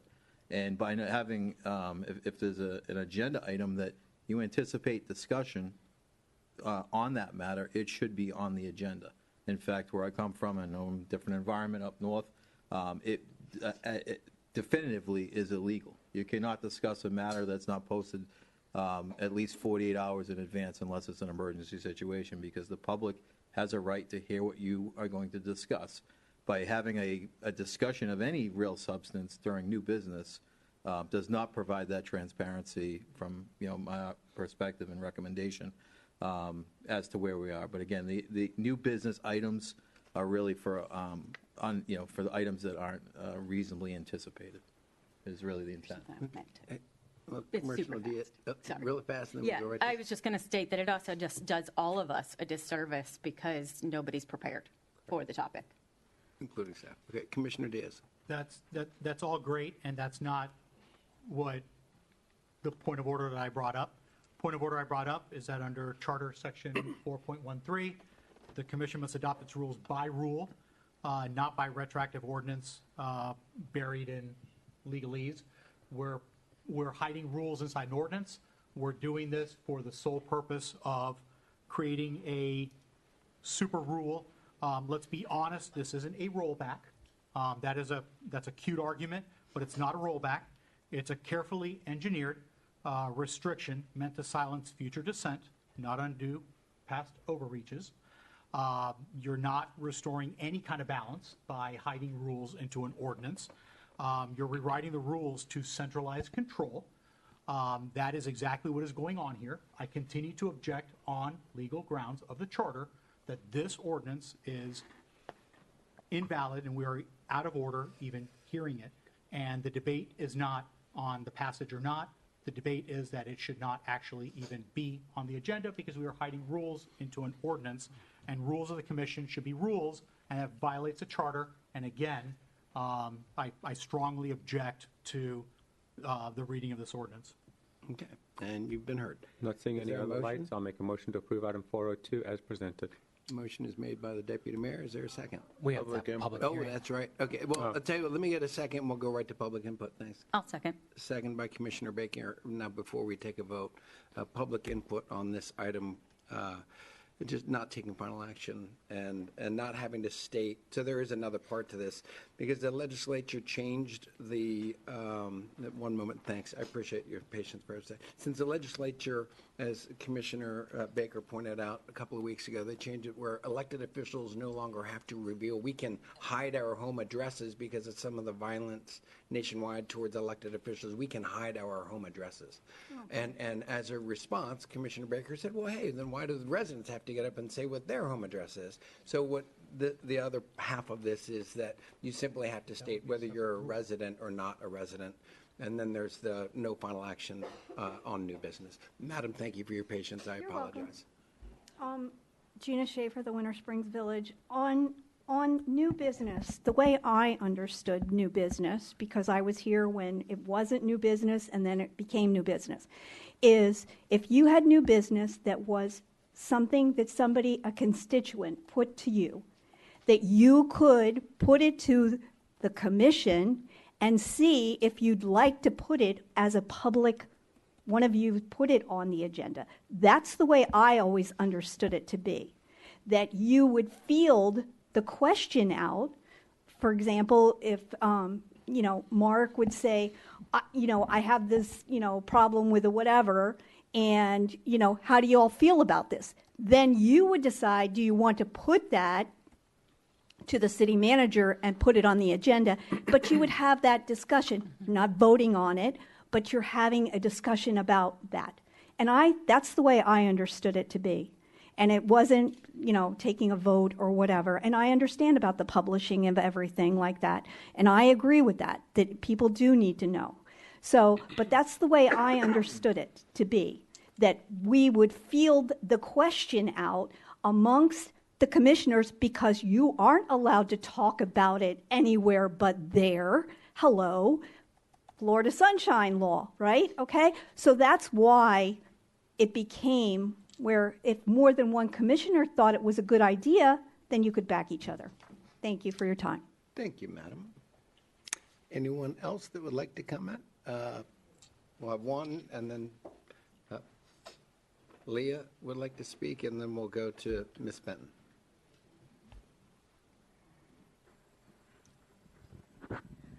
Leah Weitzman. I don't understand my address anymore. You probably memorized it already. Anyway, my thing is that there have been votes on new things. No one had research time.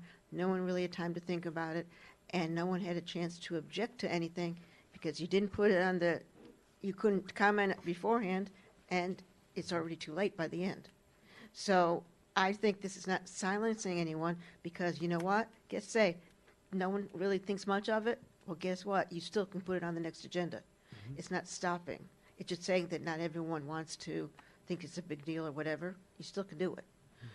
If you couldn't do that, then it'd be different. If you'd say, oh, no, we're not, forget it, you can't put it on the agenda, that's silencing. But this, to me, is giving everyone a chance to speak. Because I've had times where I didn't read the agenda, okay, I'll confess, and I didn't make comments on something I wanted to comment on, but it's already too late because they voted it. So I think there's a lot of conspiracy and evildoers and all that, when to me this sort of straightens it out. The lawyer has to tell you if it's legal or not to do it at all, but I don't think it should be illegal to make a change like that. Thank you. Ms. Benton. Mr. Mayor, point of order. Sure. I'd like the record to reflect, and I'll go ahead and read it carefully so the clerk can have this for the order, for the minutes. I object to further consideration of ordinance 2025-12 on the grounds that it is out of order under our city charter, specifically sections 4.13. It requires the commission rules and procedures to be adopted by rule, not by ordinance. This ordinance improperly restricts the legislative rights of individual commissioners without following the lawful rulemaking process. Further discussion, motion, second, and public input of this item is out of order, and unless and until the procedural defect is resolved, I will sustain my point of order and objection. You've been heard. Ms. Benton. It's procedural, Mr. Mayor. You're out of order now. Go ahead. Madam, go ahead. No, Mr. Mayor, objection. The parliamentarian has not ruled on whether there is a procedural defect in this ordinance, motion and second. We continue to run these meetings out of order, and just because, you got pitchforks and torches sometimes, and we've done this before multiple times in just the time I've been here on this commission, doesn't mean that it's right. There are rules of order, and this is an ordinance, and you're hiding rules inside an ordinance. If you want the rule to silence me, put it as a rule. Don't put it as an ordinance. Sir, I seriously think you misunderstand what's going on. I'm still waiting for the parliamentarian to rule on my objection. Anthony, he wants to know if we can move forward or not. Yeah, sure. Like I said, 4.13, subparagraph B, says the city commission shall determine its own rules in order of business. That's the relevant provision. Commission establishes its rules by ordinance, which is a proper procedural vehicle to adopt rules, in my opinion. And you have multiple rules being hidden within an ordinance. We're discussing multiple different rules. Okay, you've been heard. I believe now we're in the middle of public input, so procedurally we're in public input. Let's get back to public input. Okay, Madam. Sheila Benton, 414 Cedarwood Court. Commissioners, I'm sitting back there listening to the reading of this ordinance. What concerns me is this. It's a different way to say the mother may I. It's a way to say if any one of you have an option or have something to add, the trigger point is that the rest of you will talk about it to determine if that one item is put on the agenda or any future agenda. That's what you all said. Now I thought so. No. Your time is up. We'll let her finish. She deserves to be heard. Go ahead. I'll stop shaking my head. Sorry. Respectfully, sorry. I'm sitting back there going, it's another way. Any of you should be allowed to put anything on that agenda without the rest of you going, yeah, it's a good thing. I've sat here for 2 years and I watched one commissioner be blocked from adding anything because of this group of words that said we have to approve of it. That there had to be 3 or more to approve. You all need to be very careful when you start down that path, because it may be one person, but it may be your voice the next time. It may be somebody else's voice. When a commissioner has something that they want to add, it shouldn't take the rest of you to say it's okay, let's add it. Oh, no, I don't think so. It should be a point, okay, we'll take that up, we'll add it to a future agenda. Don't allow yourselves to be trapped by the past. The past was very nasty when there's an opposing, dissenting voice. That voice was often shut down by the voices of the majority. Madam. Will I be allowed to ask a question before voting? Maybe the last time I have to give my address. Marie Cashin, 1529 Woods Glen Drive. I'm the vice president of the Chelsea Park Fox Glen HOA, so I won't need 5 minutes. I admit that I'm not the brightest person in the world, but I'm sitting here listening to all this, and it's perfectly clear to me, because this is the way we do it in my HOA. We have new business, and I may have something that somebody told me that the spa was blah, blah, blah, blah, blah. New business. I say, I would like to make a note that the spa is not working properly and that we may need to do something about getting the spa fixed.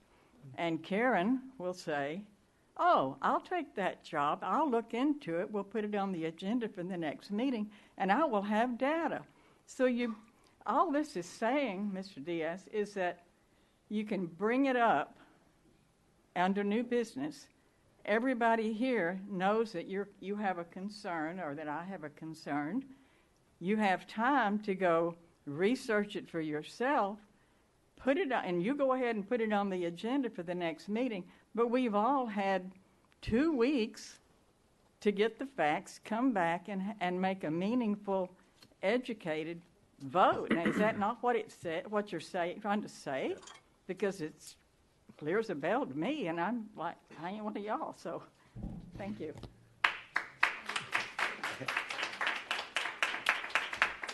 Anyone else? Madam, and then we'll follow with Mr. Gallo. So, new business. And your name. I'm sorry, Meredith Hoofnagel. I already gave you my address, but if you want it again, I can do it again. Okay. Just for people listening. So, new business, that's why we're all here, right? The laws have to change. The rules have to change. It's not that I don't like following rules, but sometimes I don't even read them. Let's be honest. It's kind of annoying. So I went to the University of Florida, go Gators. That used to be a men's only school. I'm a woman. So you know what? I got my degree after my dad died, my brother died, my granddad died, and then my grandma died. And you know what? I didn't quit. It took me 5 years. Most people go to college for 4 years, but I went for 5, not 7, because I'm not a doctor. And I've been a leader my whole life. So if we want positive change in this country, we have to change the rules, change the laws. We have to talk about them. And I have some advice. I think you guys should do more team building activities. I'm a single mom. I saw a couple of you guys at Black Hammock a few weeks ago. I don't know, actually, maybe it was a month, because it's been a hard 2 months for me. But it was just the guys. Where are the women at? Don't we all need to talk? Don't we all need to go climb ropes and do ropes courses? Because that's what I did in student government. So I was vice president of student government. You know, like I've been a leader my whole life, cheerleading, dance, running. I ran a marathon. Like I don't know why I ran a marathon because I'm not even fast. So, but marathons are like mullets. The real party's in the back. So I finished in 6 hours and 25 minutes, which was under the time limit. So I got in the newspaper in Chicago. Thank you. You know, a lot of people don't cheer for me. I went up there alone. My child's father slept through the morning of the race, texted me about 5:30 p.m. I was in one of the last corrals. I didn't have any support. I don't need support. So that's just who I am. That's part of who I am. A new business, there's always going to be new business. Because if there's not, we're going to go back to where women can't vote. And I can't do that because I don't want to share my secrets because then you guys won't like me. But I want to be a top leader of America. So my granddad was a leader. My grandma was Miss Connecticut and a famous model. And this is my calling. So nice to meet you all. Thanks. I have 52 seconds left. But the time is ticking, so. Everybody doesn't have to take all the time. I know, but I like to. That's why I didn't want to speak tonight, because I don't like time limits, because I like to talk. I like to talk, so I'm always, I told kids that gave me a ride home on their golf cart a couple weeks ago, you guys can come talk to me on my porch. I'm out here all the time. It's because I love nature, and that's where I like to write, and that's where I like to create. So I'm always available if anyone wants to talk. Cool, thank you. And if anyone needs a friend, because some people aren't good friends, and that's why people are depressed. Very true. Thank you. Thank you. Mr. Gallo.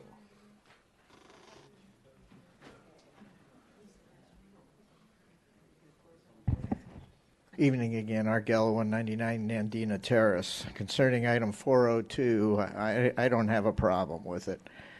Frankly, I'm finding it very difficult to understand the opposing argument. I really don't understand how you feel, how anyone could interpret what it says there as trying to silence anyone. I don't read it that way, and your argument hasn't convinced me. Anyone can put an item on the agenda. I think we all agree with that. So to me, I see it the same as the other speakers. I'll give you an example. Somebody comes to me and I said, I think we ought to take one of the soccer fields and make it into a lacrosse field. How about that? And so it'd be a topic you could bring up in new business and say, I think I had a resident talk to me about that. I'd like to get it on a future agenda, have staff look into it. I mean, how does that stifle anybody? And how is that any different than if you sent an email to the city manager, said, I want to put an item on the agenda to change a soccer field into a lacrosse field at a future date? So the bottom line is, I've heard your opposing argument, sir. I respect your opinion, I do, but you haven't convinced me. Art, let me ask you a question, though. No, wait, this is he addressed me. No, I'd like to ask Art a question. You do not get to do that. I'm not arguing with you, Art. I'm not arguing at all. You're arguing procedure, and then you're breaking procedure. You know what? First of all, this entire motion is out of order, Mr. Mayor. Art, let me ask you a question. Mr. Gallo, do me a favor. Just be done. I'm taking Here we seat go. for me as a favor. Thanks. No, so we I just can had a move quick forward. question for Art. No, I had a quick question for Art because we're moving on. There's a motion. Anyone else who would like to speak on this issue? We're gonna, folks. It's almost 9 o'clock. There was a motion made. A second. You just saw how stifling Christian. dissent is. You just literally witnessed. Nobody has on ever. record right we now. don't do that. Yes, it is, Mr. Mayor. That is exactly what stifling dissent is. You know why? Because my simple question was, Mr. Gallo stated. Mr. Gallo stated that we're in debate right now. The motion, yes, we are. We're not. Yes, we End are. of Mr. Mayor. conversation. Just Stop. because you slam the gavel violently doesn't make it correct. Sir, Mr. Mayor, I'm sorry. You know what? This is the way you like to run these things. Sir, you've eaten so much of our time tonight. Can we please Mr. move Mayor, on? You guys have eaten the time trying to create problems and trying to create solutions to problems that don't exist. We have work for the residents to do. We've got important work for the residents to do. Let's go. Commissioner Baker, you had something to say? Yeah, I just had a question before we vote on this. Then if that is the case, then sir, then I will let Mr. Diaz ask his question. It's in order, but he doesn't have to answer. Okay. All right. Go ahead. Can't direct ask your question, we'll go back to Mr. Diaz. He can ask his question. Robert's Rules of Order, Mayor. Exactly. It says you have procedure. But if we ask you, if we allow you to ask the question, I have to allow him to That's ask the fine. question. I'm asking a question of the dais and our attorney. I think the biggest problem here is that, and maybe I'm wrong, so Paul, please correct me, is that it's the vote part of the new business that we're currently able to put something on new business as an agenda item that we didn't previously have time to get added to the agenda, but the dais, we would have a discussion immediately if it was brought up during new business, and then we would vote on whether or not we all want to direct staff to do something further with it and bring it back at a future meeting. Whereas just adding it to the agenda beforehand is adding it for that same discussion, which would get a yay or nay to have staff move forward with it as well, but they would be more prepared for it at that meeting to have a bigger conversation about it. Am I understanding that correctly? It's the voting portion of it that you're having a problem Actually, with? I think you used a term. We're not voting on anything during new business. That's the point. No voting. Even all we're doing is giving a I consensus. believe it was stated. You're out of order. It was stated that they would take One at a time. majority vote. One at a time. It's consensus is, Mr. Garganese, is it a consensus, or are we actually taking a vote to bring it forward? It basically is any commissioner can have anything added to the agenda, period. Mr. Mayor, objection, you're advocating from the chair. That is a neutral position. It's not. It's a misunderstanding No, for our city. Commissioner Baker has the floor. Commissioner Baker was asking a question, and you decided to interrupt Commissioner you Baker. stop talking. You're the one who's Trying out of order. to answer her question and clarify so that we all understand. So, Perhaps guys, we're Anthony an can hour answer. on this one. Commissioner Baker, I still have Anthony, to answer your question. could you please, Because the mayor's out of order. can we let the man speak? Okay, so the proposed revision does not require a majority vote, but a consensus would be okay to direct the city manager to put it on the agenda as a commission-directed item. Okay, so that's under new business. But let's not forget that under the existing rules, it states that the mayor or any city commissioner shall have the right to have a matter placed on a regular agenda for timely consideration and action by the commission. That rule is not changing. Another way items can be added to the agenda after they go out is that the commission as a body at the beginning of the meeting, in accordance with its rules, can also add an item onto the agenda, okay? And, if it was an emergency or some last-minute item. So new business, again, is just an opportunity, one of several, to have for a commissioner to place an item on an agenda. Now, if I was a commissioner and I would say, okay, I have the right to just put something on the agenda, so in a timely manner, I can do that. Or maybe alternatively, I want to bring it up under new business because I want to see what my fellow commissioners are thinking and whether maybe it's important enough to direct the manager to make it a commission-directed item, right? It's a little bit different. It's a much different, actually, between a commission-directed agenda item and an agenda item prepared by one commissioner. Because the commission sets the business of the city. One commissioner wants to do something, and three of you want to do something else, then we must respect the body, which is at least 3 votes. So I hope that, I don't know what else to say. That's it. Commissioner Diaz. Commissioner Baker made a very good point, and the truth of the matter is, if any one commissioner wants to add an item, and it's not agreed upon, whatever language you guys want to use, it's all fine. It doesn't really matter what language we use, consensus or not, because there's been plenty of times where Mr. Mayor, you're just doing this and saying, oh, consensus, consensus, and folks haven't even responded, and you're immediately leaning over to the city manager saying, oh, and we're directing the city manager, go ahead and go do this. Well, what happens is that there was never a formal agreement one way or another. That allows a majority block that mysteriously, I don't know how sunshine law works per se, I guess, but mysteriously, a lot of people seem to be singing on the same hymnal with direct quotes. Mayor, call the so I don't question. know how those are coming together. I mean, I guess you guys are all Okay, clairvoyant. Mayor, call the question. You can call the question all you want, Commissioner Resnick, Yeah. because you know So what? that's time. The We've record moved will it. show that this is what you are doing, and this is your tyranny, sir. Okay, the vote's been called. So there's motions made. It was seconded. Christian. Commissioner Diaz. No. Commissioner Bruce. Aye. Commissioner Baker. Aye. Deputy Mayor Resnick. Aye. Commissioner Caruso. No. Okay, the motion passes. Okay, that brings us, my Duke friends. Thank you for your patience. That brings us then Patty. to, this is one of the more lively meetings, and we're not done.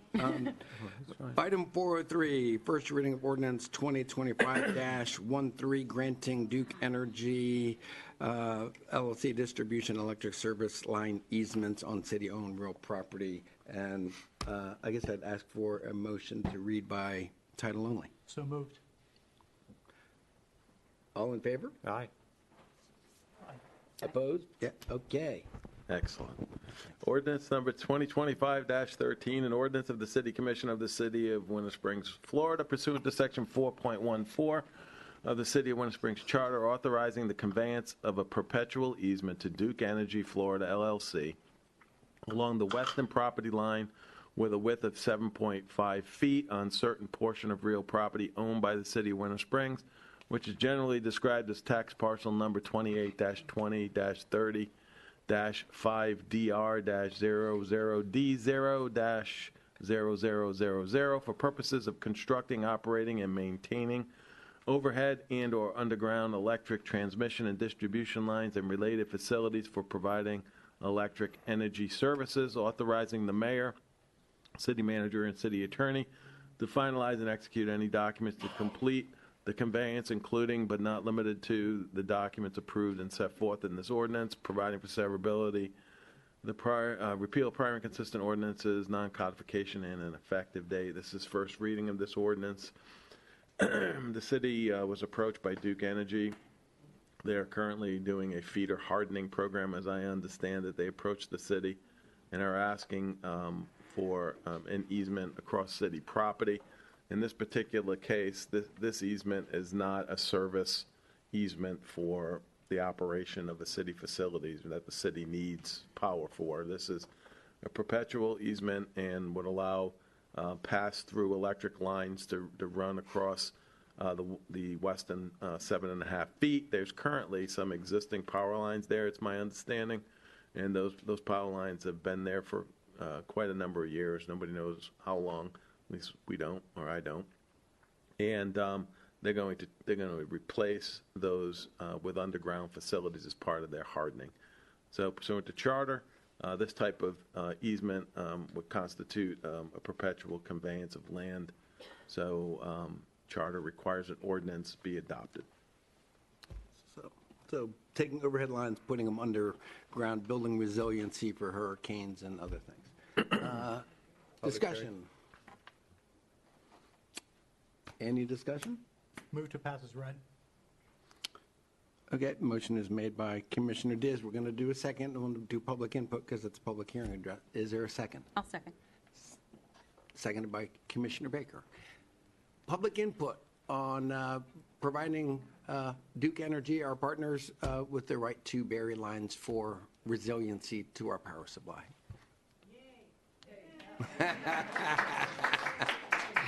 Hey, yay to Duke. Yeah, right. I think, yeah, we appreciate you, Duke. Okay, so with that, if there's no public input, Christian.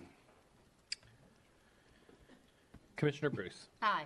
Commissioner Baker. Aye. Deputy Mayor Resnick. Aye. Commissioner Caruso. Aye. Commissioner Diaz. Aye. You guys waited a long time for a 1-minute thing. Thank you very much. to Duke. And again, thanks for the partnership. Okay, that brings us to the regular agenda and item 500, budget overview and proposed operating millage rate for fiscal year 2025-2026. And if I can, I think the bottom line goal here, after our workshops and private meetings, we have one task for today, and that is to forward to the county the maximum millage rate that we will be charging. We're not doing a final approval today. We're not. All we're setting is the maximum millage rate that we will be charging our residents and forwarding to the county. Madam, am I correct? And if you'll introduce yourself. Good evening, Mayor and Commission. Holly Queen, Finance Director. So what is before you tonight is what has to be transmitted to the property appraiser's office for trim notices to be mailed out to the constituents. In front of you is Resolution 2025-10, which sets the operating millage rate of 2.62. Along with that, it also sets the tentative budget first hearing item date and time and location. This resolution also establishes the rolled back millage rate at 2.4730 mils, calculated on our form DR 420.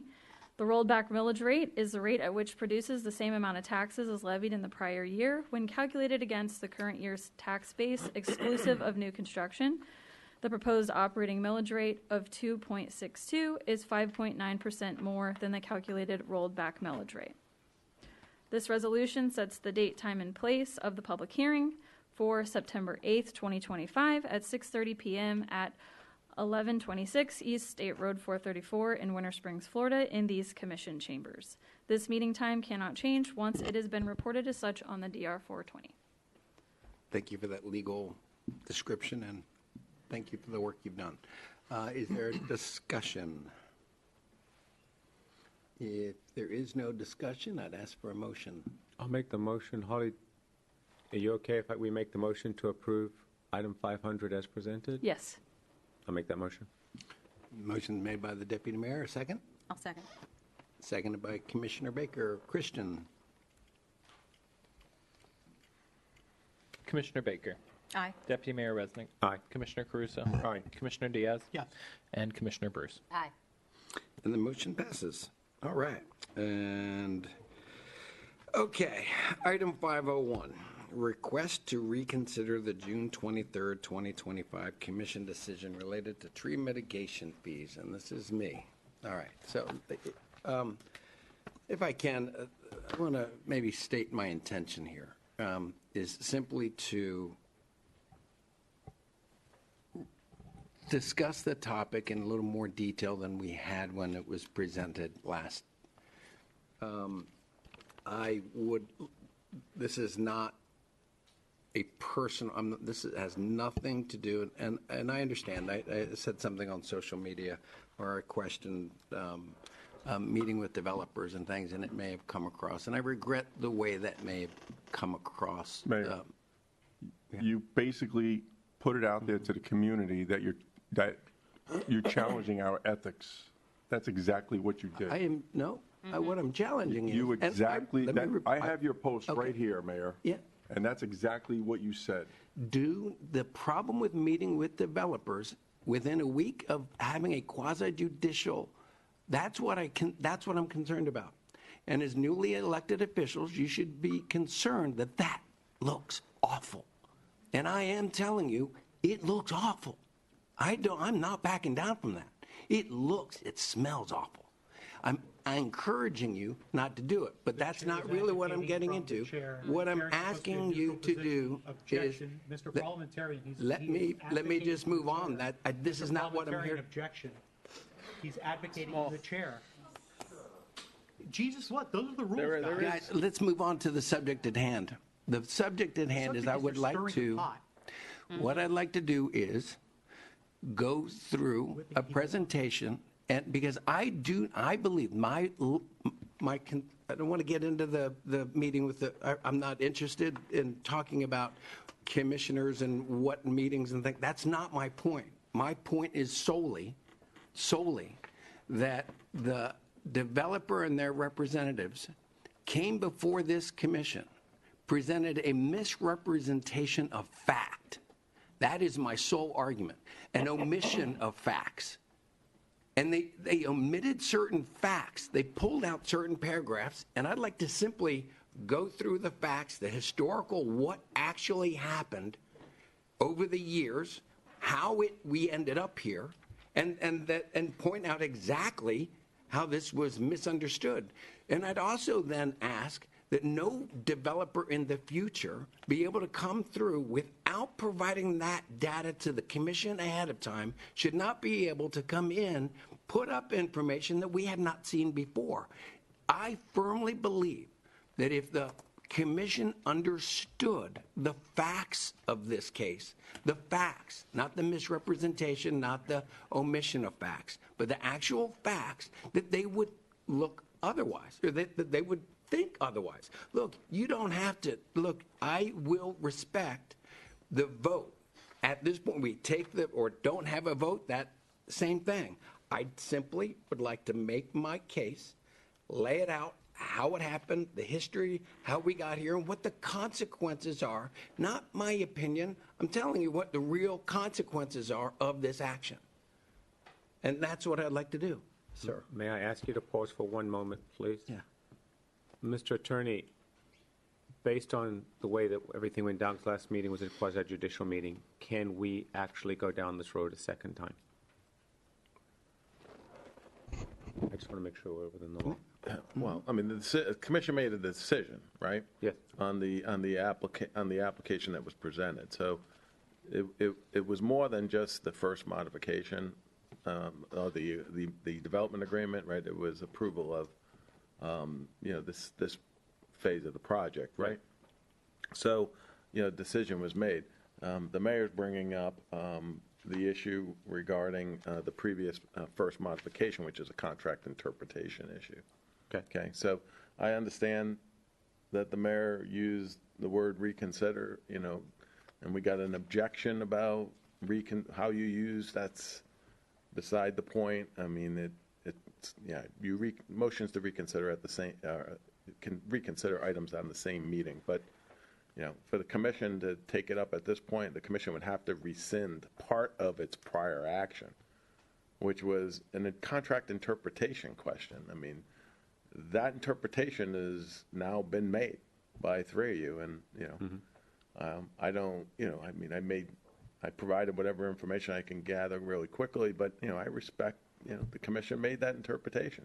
Whether now a majority of you want to change that interpretation, you'd have to rescind the prior interpretation. Okay. So legally it can be done. It would result in a partial rescission of the action that was taken at the last commission meeting.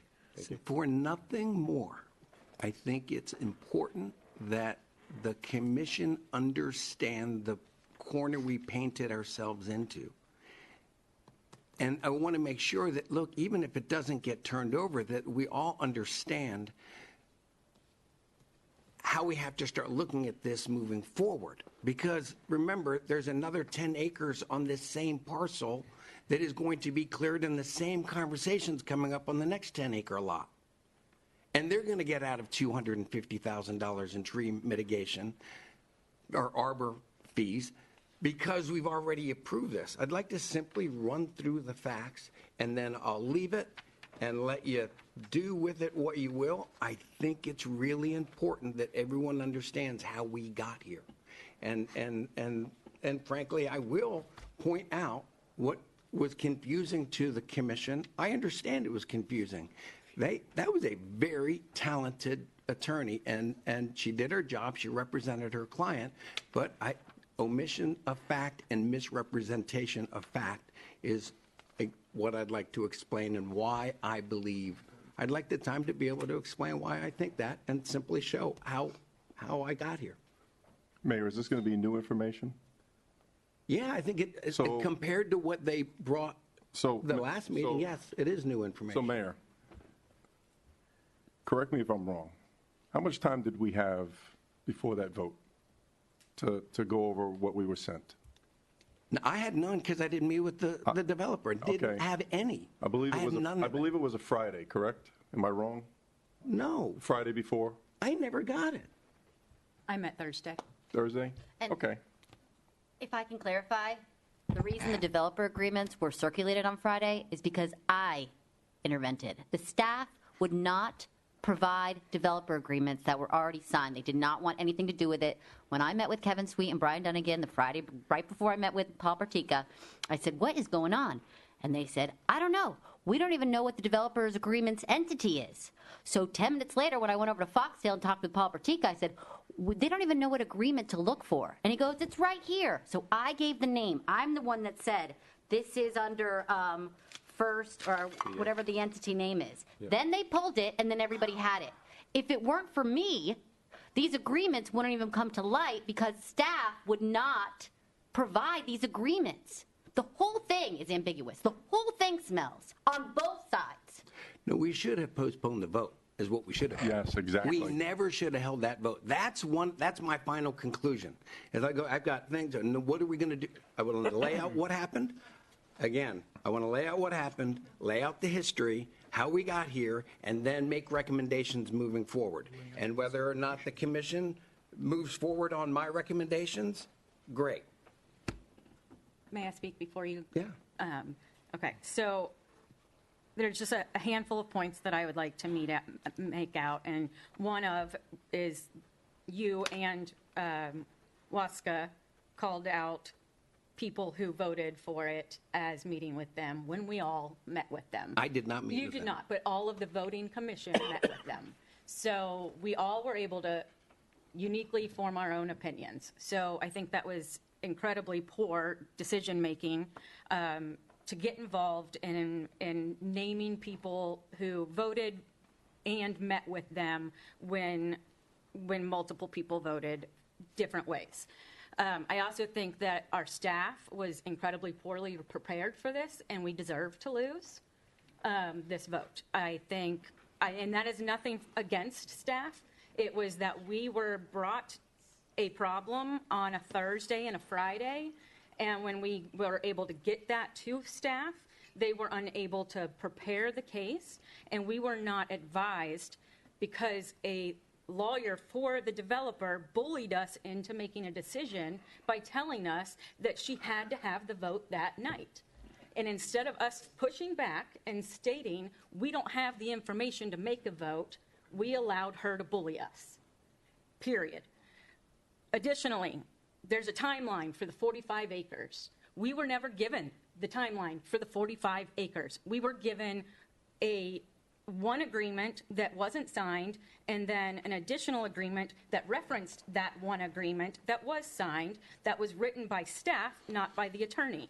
With no tree surveys.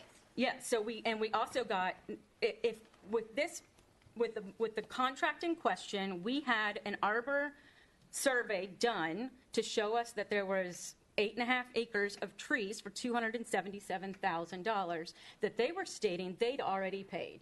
However, we had no proof of anything on a previous showing us that there were arbor fees that were paid for a different parcel.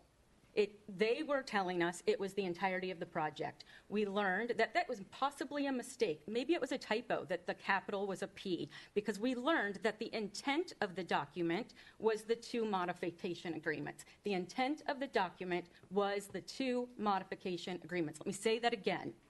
We voted wrong because we were bullied into time constraint. Nothing else. Lastly, I think there's specific language that the modification was calling out that we didn't emphasize in our meeting. There was language, there was an unsigned document, there was a second modification, it was parceled, and we did not get clear direction on what any of those things meant. We took a vote without the city manager present, where he could have provided us additional information. We had our community development person that was unable to even find any of the information in advance and told us that. We continued forward on this. So how many developers are involved in the entirety of the 45 acres? how many of those developers have paid arbor fees on multiple parcels during different phases, and how many of them are left? We did ourselves in the city a disservice by not asking the right questions, and I think that's where we need to leave it. First of all, I disagree. And look, are we going to have the debate, or do you want me to go through the history of it? I'd like to hear yours. Okay, if you'd like to hear the history, you have this slide that I First, forwarded. Mayor, what you're about to tell us, how long have you had it? I've done the work since the last meeting when I tried to call a special meeting and we couldn't get the attendance to hold the special meeting. I'd like to go through it, but look, folks, the truth is the city staff put it in writing that they recommended that we not remove that. The Planning and Zoning Board had a meeting. I went back and listened to the meeting. The Planning and Zoning Board said, the people that we appoint said, accept it as written with the arbor fees being charged. It wasn't even addressed at the planning and zoning meeting. It was. It wasn't. I watched it. It wasn't. It was it was terrible. It wasn't even addressed. The last page of this slide shows verbatim Planning and Zoning's recommendations with city staff's recommendations. It says very specifically, with the city staff's recommendations. It doesn't say take away the tree fees. It says with all staff recommendations.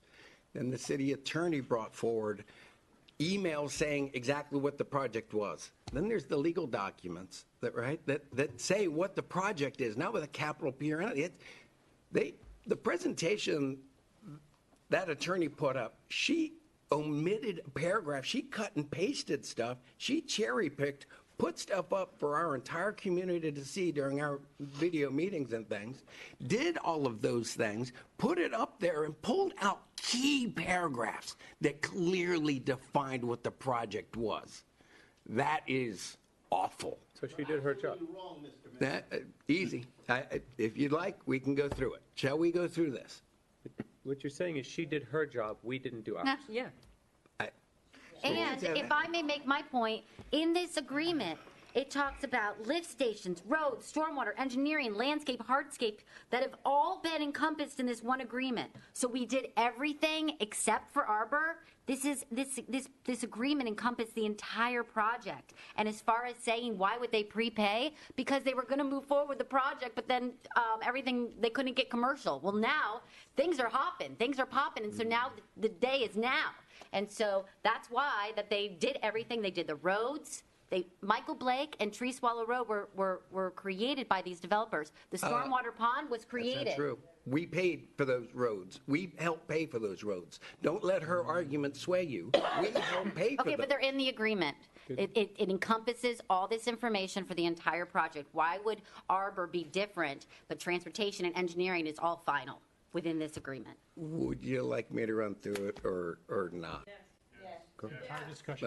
Show us the documents, please. Okay. Show us the documents that support your Can case. you pull that up? Okay. That'd be great.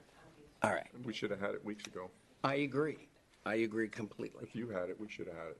I went out and found it myself since. Had what? You could have done the research. Show us what you have. Yeah, okay. First of all, this is a 45-acre, does this work? I'm not sure if it does or not. Okay, this is a 45-acre lot that is, see this road that comes around the back, and actually it does include some of this retention pond and things, okay? This is the history that we're talking about, right? This was built as, or it was named as Town Center 2. Is what it was supposed to be. Initially, I won't go into all the details. It was at one time the entire thing was supposed to be built out. They went belly up. It was retaken back. The city fought hard. The different people really finally got the Blake to move in. Okay. All right, the 45 acres. All right, let me acknowledge a couple of things. The commission has the right to take the vote however they want to do it. They have the right to do it. I'm not arguing that they don't. I'm not arguing that a payment wasn't made.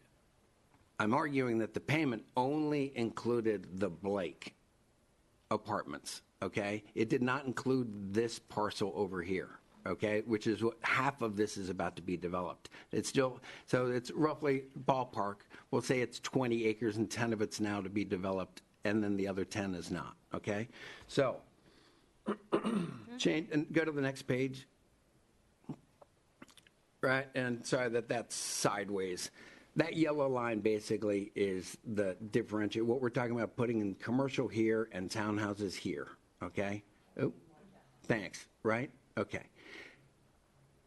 They're back here, this is Dream Finders. This is the new townhouses, right? So the Blake is here, the Starbucks and stuff is out here, the Blake is in here, and then, and here, these three, 1, 2, 3 is the Blake. Then this is the Dream Finders townhomes. Just important to maybe note, the Blake did an arbor study, they paid the money, they got a massive discount. They got a discount on that arbor fee, and I think we need to be more consistent on our arbor fees. But then the next phase of this original 45 acres was Dream Finders. Guess what? They paid. They did an arbor study and they paid. Now these guys are coming in and they're saying they shouldn't have to pay it. No, Dream Finders did. Right? I mean, 1 + 1 is 2. I mean, it's pretty simple. All right. Go to the next page. Can you switch that? Okay, there was an original development agreement, right? There's an original development agreement. I'm not going to get into all the details, but then there was a first modification. If you scroll down, see it says first modification. That then supersedes the original development. It's fine-tuning it. Okay. When you see this, whereas, and it says certain real property currently located right in town center, more particularly described as blah, blah, blah, the development agreement, right? And then keep scrolling down, top of the next page, and she like pulls out a whereas here and adjusted city arbor fee. Go down to the next, what she cut out. So actually, let's slow down here for a second. This is saying recorded development agreement makes it clear that the work could, right? She says makes it clear that it, including the arbor fee already paid, was intended to cover all future phases. These are the slides she put up. It's not me. These are the slides she put up. Then it says also 2017 developer paid the arbor 149, right? First modification, right? Slide up. Keep going. And then here, the primary request is saying, don't charge them an arbor fee, but if you do, at least give us a discount that the Blake got. So they're acknowledging to me, oh, yeah, hey, we'll pay, just give us a big fat discount on it. Keep sliding down. Now, this is the actual document. So this part was in what she showed, and this part was in what she showed. What she didn't show was, whereas on December 14th of 2015, the City Commission approved the final engineering plan submitted by the developer for the project. So there's a document, item 505, on the City Commission meeting on December 14th, 2015, that clearly describes what the project is.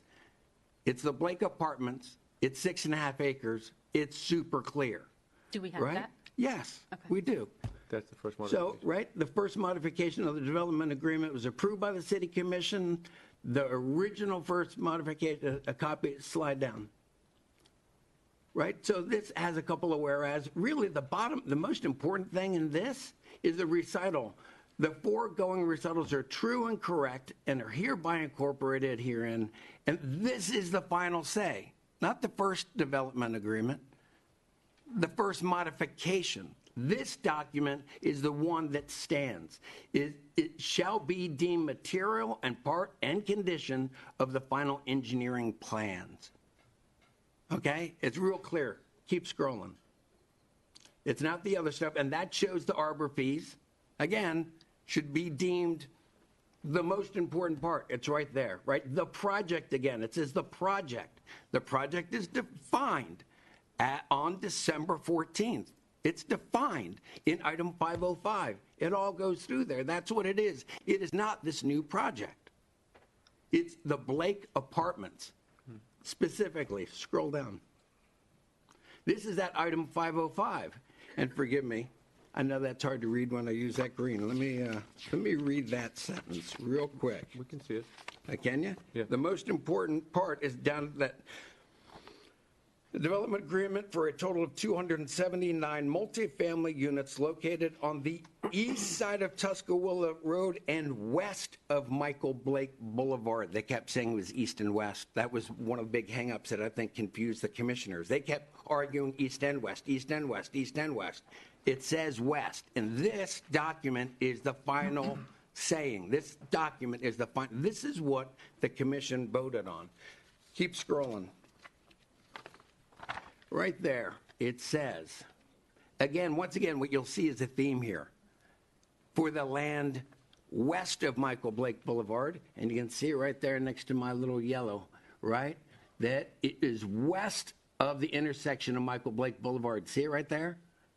It says it again, west, not east of Michael Blake, where that the attorney kept saying that it's east and west, east and west, east and west. It says it again here. Scroll down.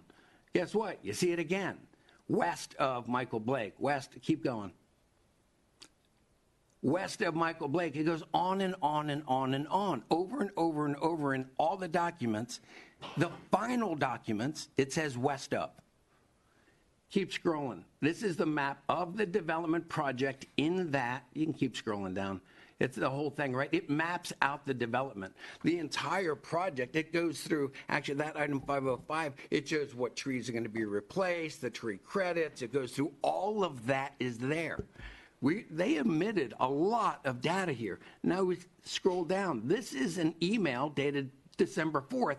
This is a week before the commission's vote on the Blake project, the one that's titled Project. This is it. And it says, it talks specifically about the arbor fees and how they got to their vote. Scroll down.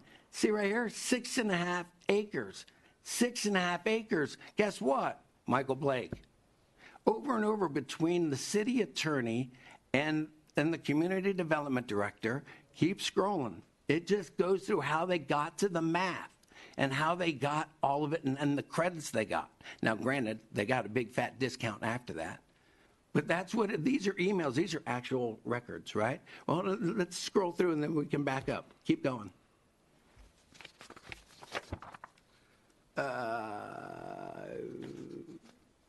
There was another credit. Keep going.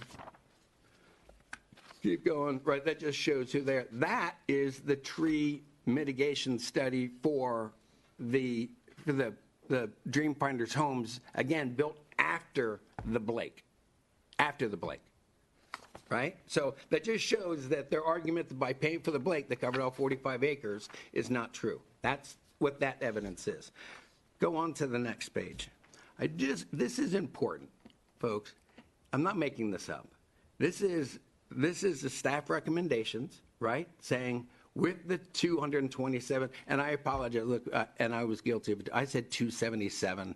It's 227. And I've corrected wherever I said it, but I know that number keeps floating around. It is 227,000. But the city staff makes that recommendation, plus preserving the 52-inch specimen tree. Scroll on by. I'd like, folks, these are the minutes of the meeting that we all approved 3 hours ago. That the Planning and Zoning Board recommendation of approval with 7 conditions that were specifically listed in the staff report. Okay? Then down here, scroll down a little bit further, the city attorney noted his research into the property and his review of the associated documentation.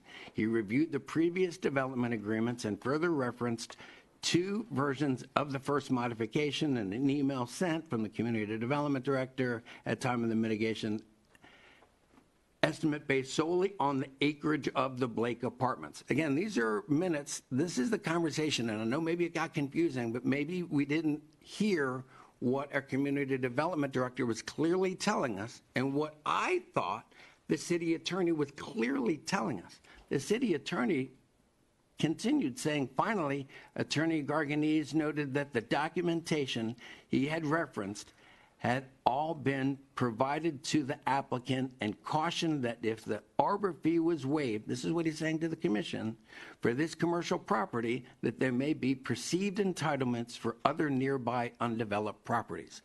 The city staff warned us about making this decision.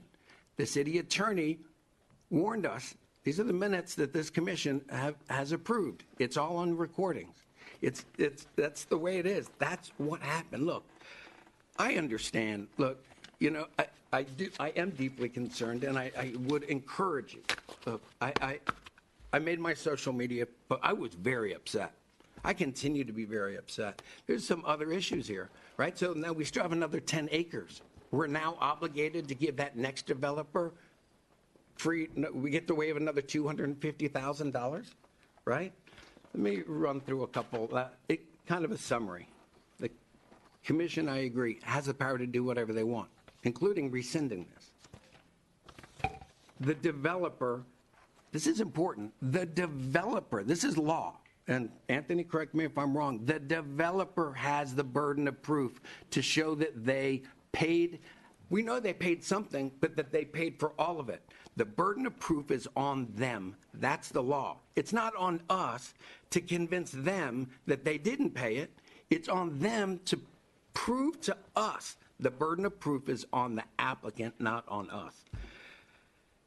There's the dream finders, right? There are things, the emails, again, I'm repeating myself. Consequences that the other 10 acres are yet to be cleared. That's not just 227, it's more trees than a bigger parcel. It should be at least another 250,000. The city staff, the planning and zoning board, city attorney have already gone through this. How about this? We have two material witnesses that were on this dais back when this was originally voted on. We have the deputy mayor, who's a material witness. He was part of the vote, part of the conversation. He said so while he sat here. The city attorney is a material, maybe reluctantly, material witness. He was here and took part in the conversation. They both said don't do this and warned us against it or voted against it. We screwed up. People didn't understand what was going on. I'm telling you, it was compounded by having those meetings. It did. It was compounded because they kept driving it. I know that the mayor's mad at me. I'm sure he is. And I respect the hell out of you, Paul. I do. Excuse my language. I do. He's representing his clients. He's served. Let me be real clear. Sir, I admire you in a lot of ways. For those who don't know, he was a key person, key integral person in this city having Central Winds Park. If it wasn't for him, we wouldn't have Central Winds Park. He's done a lot of amazing things for our community, but in this case, he's representing his client, and as he should. And same thing with that very bright, very well-spoken, very, whatever you want, motivational attorney that came in. But we weren't listening to the details. I fear, sitting down with Paul, he's very influential as well.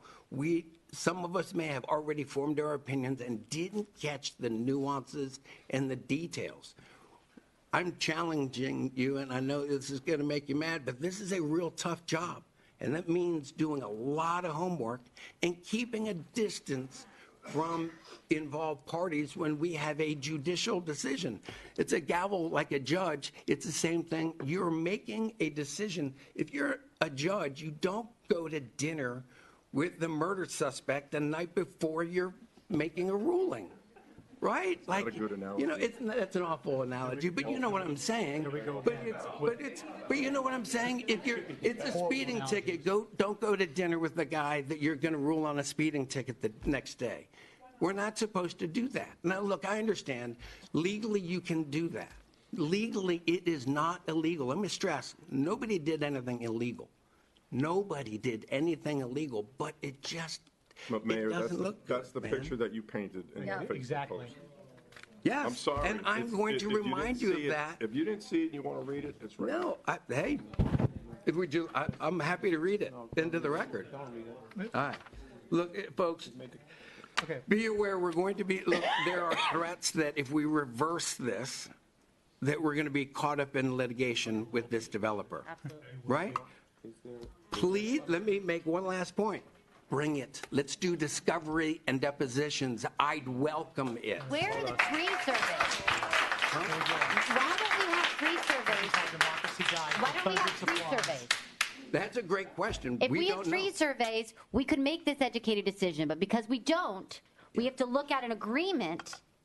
That was poorly written. That was 10 years the ago. The burden is on the developer. It's not on us. Let them come up with Well, this. they- It's on us, though, for No, new they provided information. evidence. We did not. We've already voted on this once, so. All right. So, Folks, is I've there- pretty much I've said my piece. So, in order to do this correctly, it would take one of the three people, Caruso, Bruce, or Diaz, to say they would like to rescind the motion. Is that correct? Yes. Or No, any of us? I've already spoken to Objection. I Anthony. would have had to have So- been at the original Not meeting. true. That's not true either. Okay. So we, So- just for the record, the opposing attorney did send an objection to us having this conversation. That's fine. And part of that, and what the deputy mayor is pointing out is that, hey, there's procedural things that you didn't follow. It would have to, one of these people would have to make the motion. So what the deputy mayor is kind of, talking about Let's- a response. To your question, because you're asking for us to decide if we would like to rescind it to start with and then start again. Is that correct? Sure. Yes. Is? Okay. So with this being item 501. There's more questions. I understand. Oh, you want to ask questions, or do you want to see if there's Yeah. procedure? Okay. Yeah. You want to go, sir? Go ahead. Yeah, I think to clarify, we already learned that the mayor cannot veto this because it's not an ordinance, and he cannot request for the rescinding. The lawyer of the developer stated that only one of the three that originally voted can rescind it during the last meeting. However, if new evidence is found, any of us can request it to be reviewed and voted on again. I think Voting members. Yeah, all five of us, yes, 5 of us, not the mayor. I think at this point, we've heard the mayor's argument, and I think that there's been some very valid questions asked. We've seen somewhat of an arbor study. I think if we all did some simple math, we're going to know that 45 acres isn't going to equate to $140,000, period. That's a lot of trees. But these are very thin trees. They are.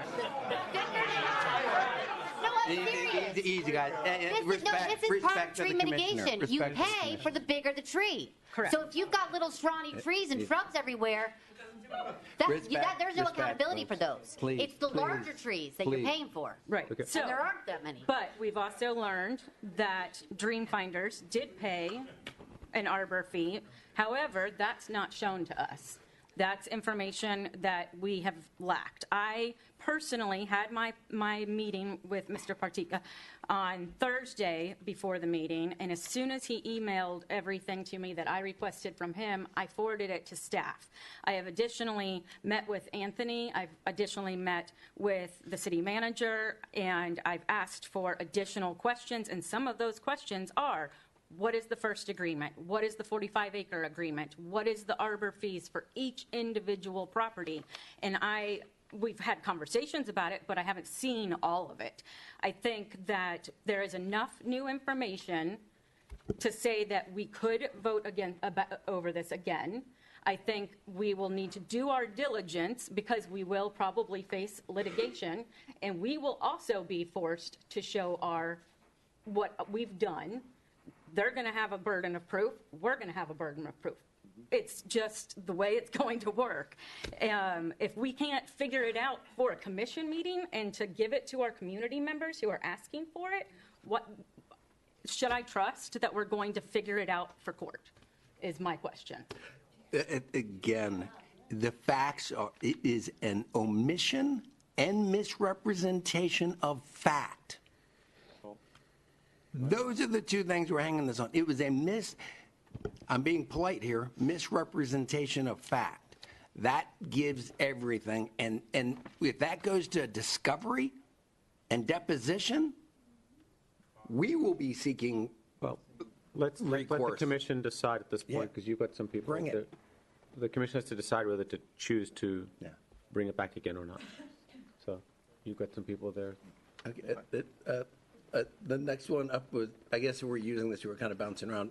Commissioner Caruso? Yeah, I was being patiently waiting. Okay. So I just have one last question that I want to bring up.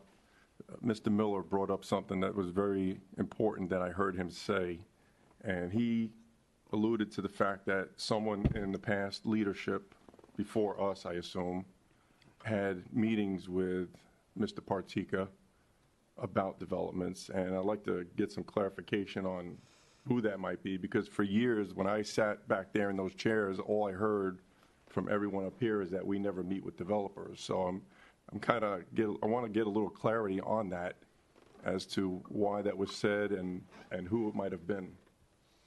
Somebody was said, referring to everybody up I will tell you, I do not meet with developers that have an application. And I would encourage you, I can't stop you, but I would encourage you not to do it either. If someone comes to you and asks for something, you send them to city staff. That is the way it's supposed to be. We are not supposed to be playing these games. And because the truth is we're human beings. And Paul's a hell of a good guy. And he's very good at what he does. And he's a good guy. He's our neighbor. I consider him a friend. He might not see me that way, but seriously, guys, they do influence your decision. I would recommend, again, you're not breaking the law, that you don't do it. In 2022, when I was elected, that was the total protocol, and we reversed it so that you could, because Seminole County and every other municipality in the state of Florida, 500 of them or so, all encourage you to speak to the developer or the landowner to make sure that you have both sides of the story. So when I found that out, and you get requested by somebody, someone as prestigious as Paul Partika, you think that we're going to say no? Yeah, I do it all the time. You think that's... I do it I don't all think the that that's time. respectful. I think that we show our partners, our developers, our landowners, the full beneficial of meeting with them and having them tell us their side of the story.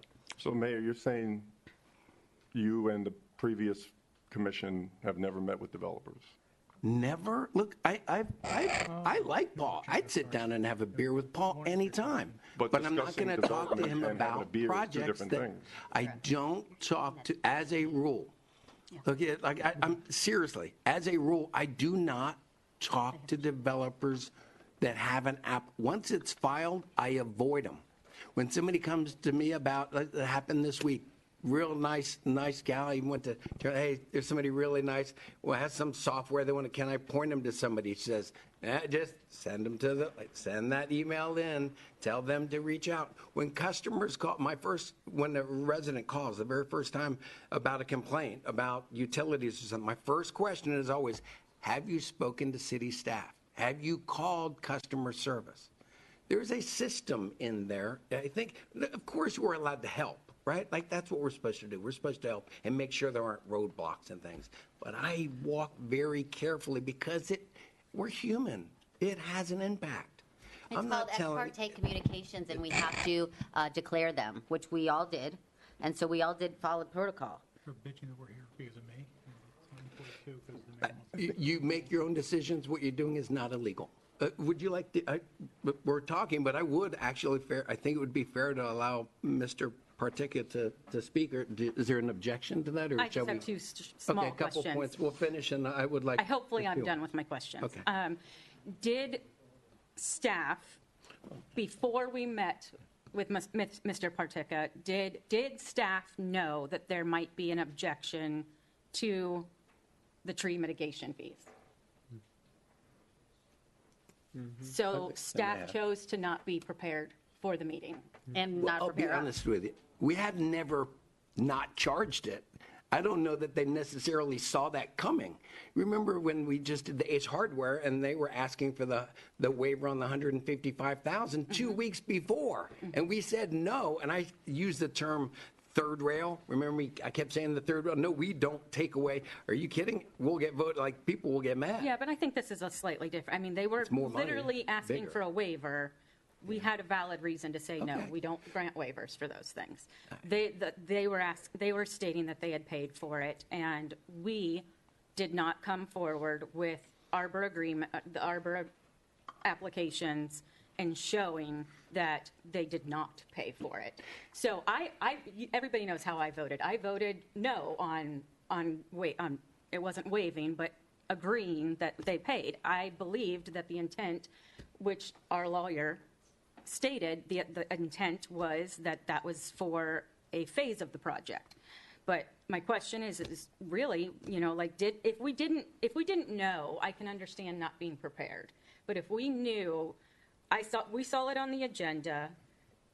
The developer saw it on the agenda. They came to us, and so before the agenda was even printed, did anybody in staff know that this might be an issue? I think the answer, and we can let the city manager answer that if you want, but I would like to make one point clear. Developers are always going to be asking for something. Oh, I agree. Always. Every project they're asking us for something. They want breaks. City manager, would that be okay? Would you like to respond to that? Yeah, yes, absolutely. And what gets to a point, so first off, staff does not have the ability to waive fees, and we have this on almost every application. No developer, no applicant ever wants to pay any fee, never mind tree mitigation. So every single application that comes before.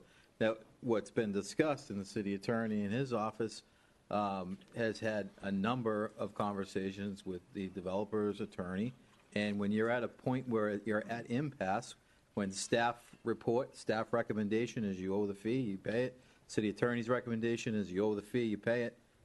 Ultimately, that's where it ends when it comes to making that decision. It's up to this dais as the only one that can waive fees. Right.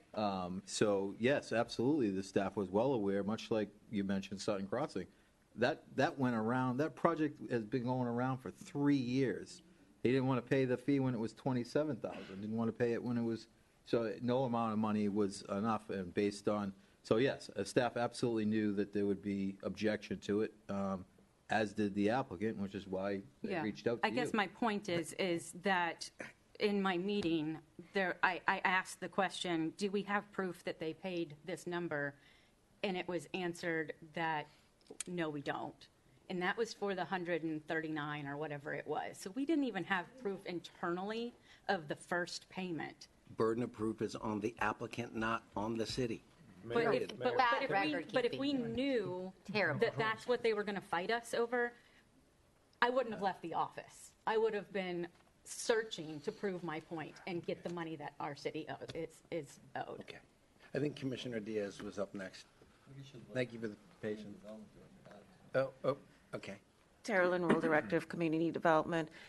Commissioners, just as far as processes, by the time we get to the Planning and Zoning Board, that the development agreement is drafted and forwarded to the applicant in advance of the Planning and Zoning Board.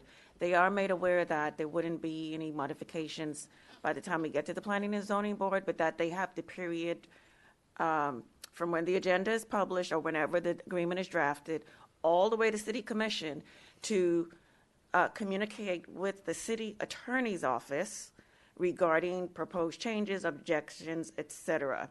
And so while staff was aware, we made the City Attorney's Office aware, and I believe just some time before the applicant or their representative might have reached out to the commission, there were some communications, but no specifications as to the objections, which is why staff was unaware of their terms or their objections or whatnot. So while we were aware that there would be objections forthcoming, we advised the applicant that staff can't make that decision. But all applicants know from day one that any and all objections that they have should be relayed to the City Attorney's Office. Okay. So while there was some communication regarding the draft agreement, those specific terms presented to the commission when they met with you individually were not presented to staff nor the City Attorney's Office. I see. Thank you. Yeah, and I think that more than anything, I'm feeling passionate about it because I think we made a wrong decision, and I don't think that, I don't want to make it again. So I just want us to learn from this experience, and I appreciate our staff's dedication and their work, and I really hope that we can learn from this. Commissioner Diaz. We'll get to it. Thank you. I do have a couple questions, probably for the city manager, just to kind of avoid the more of the conversation up here. But a question earlier was asked, and it was kind of addressed to me because the gentleman, and I appreciate the question. To answer your accounting question, sir, you debit prepaid expense and credit cash. That's a very simple accounting entry, but that's not really what the topic was. That's how you account for that prepaid money in the contract. I mean, in real estate, this would be a really good example because it's commercial real estate. A prepayment would make an asset more valuable, and the reason is that it makes it more marketable. Sometimes it's not, and let me just put it in residential terms because it might kind of come across a little bit easier. When folks say the term curb appeal, you add flowers to the front of your house and you maybe paint it or clean it or pressure wash, and then all of a sudden they say, oh, now your house could be worth $10,000 more, or you can market it for $10,000 more with a listing or what have you. It's not that pressure washing was $10,000 of value added. It just meant that you made the property more marketable. So a prepayment makes an asset, and I'm using the term asset because in this case it happens to be real estate, but it could be any asset, more valuable. There's another term of art since accounting came up as a conversation, which is called the timing of recognition. And when you're timing the recognition for the books, it actually serves as a protection. It's a hedge. It's used a lot in hedging, whether it be a commodity or any equity for that matter. But it's against shifting fees or shifting rules, if you will, mainstream. A lot of that has to do in a political sense. It could be Congress changing a regulation, and all of a sudden, your asset might be worth less because a rule changed. When I reviewed this, I have to admit, I looked at it in a completely financial sense. And look, I've said this many times in a campaign setting, but I'll make it here in a different setting, which is when somebody tells you it's not about the money, it's always about the money. This applies to the developer in this case, and this also applies to us. And when I say us, I'm speaking as a we, because we as a body had to make a decision based on the information that was given to us. So Commissioner Baker makes a very good point. We're coming up to a different conclusion of what the answer is, but we're going at it the same way, which is there's a certain logical reasoning to that. Look, democracy is dirty. It is a constitutional republic. We as, again, back to my comment about a legislative body, we are representing a block of voters because there's 40,000 residents, but there's only 5 of us voting. Look, we've had this happen before, at least multiple times during my tenure up here, as short as his first year, which is we gin people up. You cannot have a government, a body politic, be orderly when you have this level of toxicity created by the rhetoric. Look, I appreciate the applause and I appreciate the comments and the boos and everything else as it's going on because, again, democracy's dirty and I love it. But here's the thing. First of all, personally, I hope you guys get this worked up about a tax increase because they're coming. So I hope you get this worked up over that. Let's address the tree situation because you can be pro-business and pro-capital and also be pro-environment, okay? Let me just ask this question because we keep on saying this phrase, Tree City, USA, and I love it.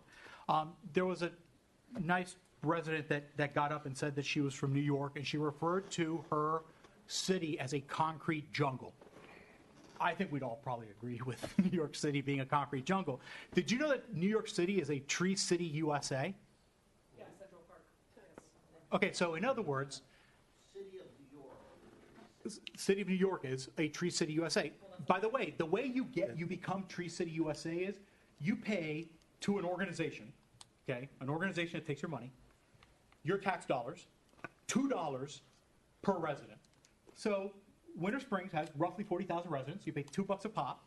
$80,000 later, you're going to get a sign.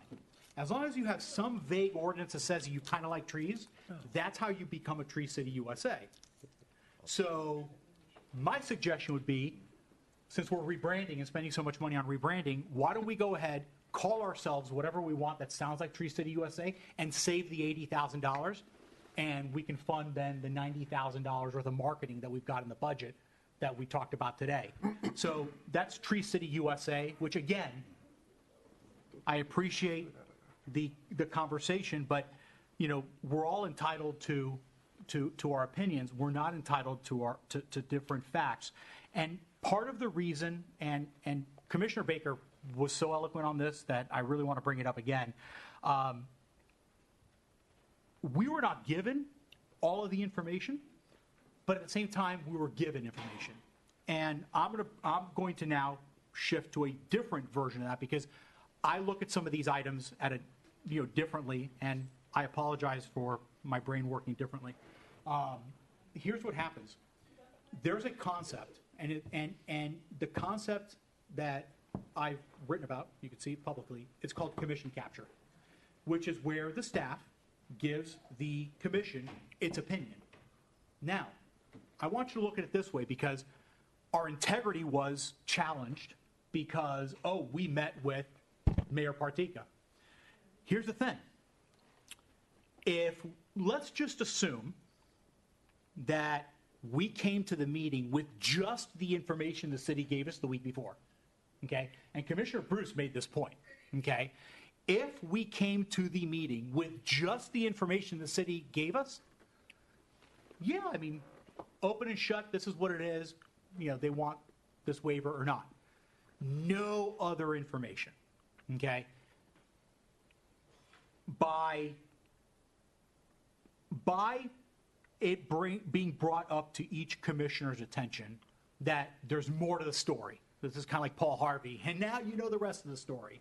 Well, today we got an eloquent pre-presented presentation, again, to stoke fear, to stoke resentment, to get the pitchforks and the torches going, to go ahead and say, you horrible person because you met with somebody. But the fact is that Mayor Partika just went ahead and gave us part of the story. Then we got more information because Commissioner Bruce asked the city, hey, what's going on? And then all of a sudden, more documents started coming in.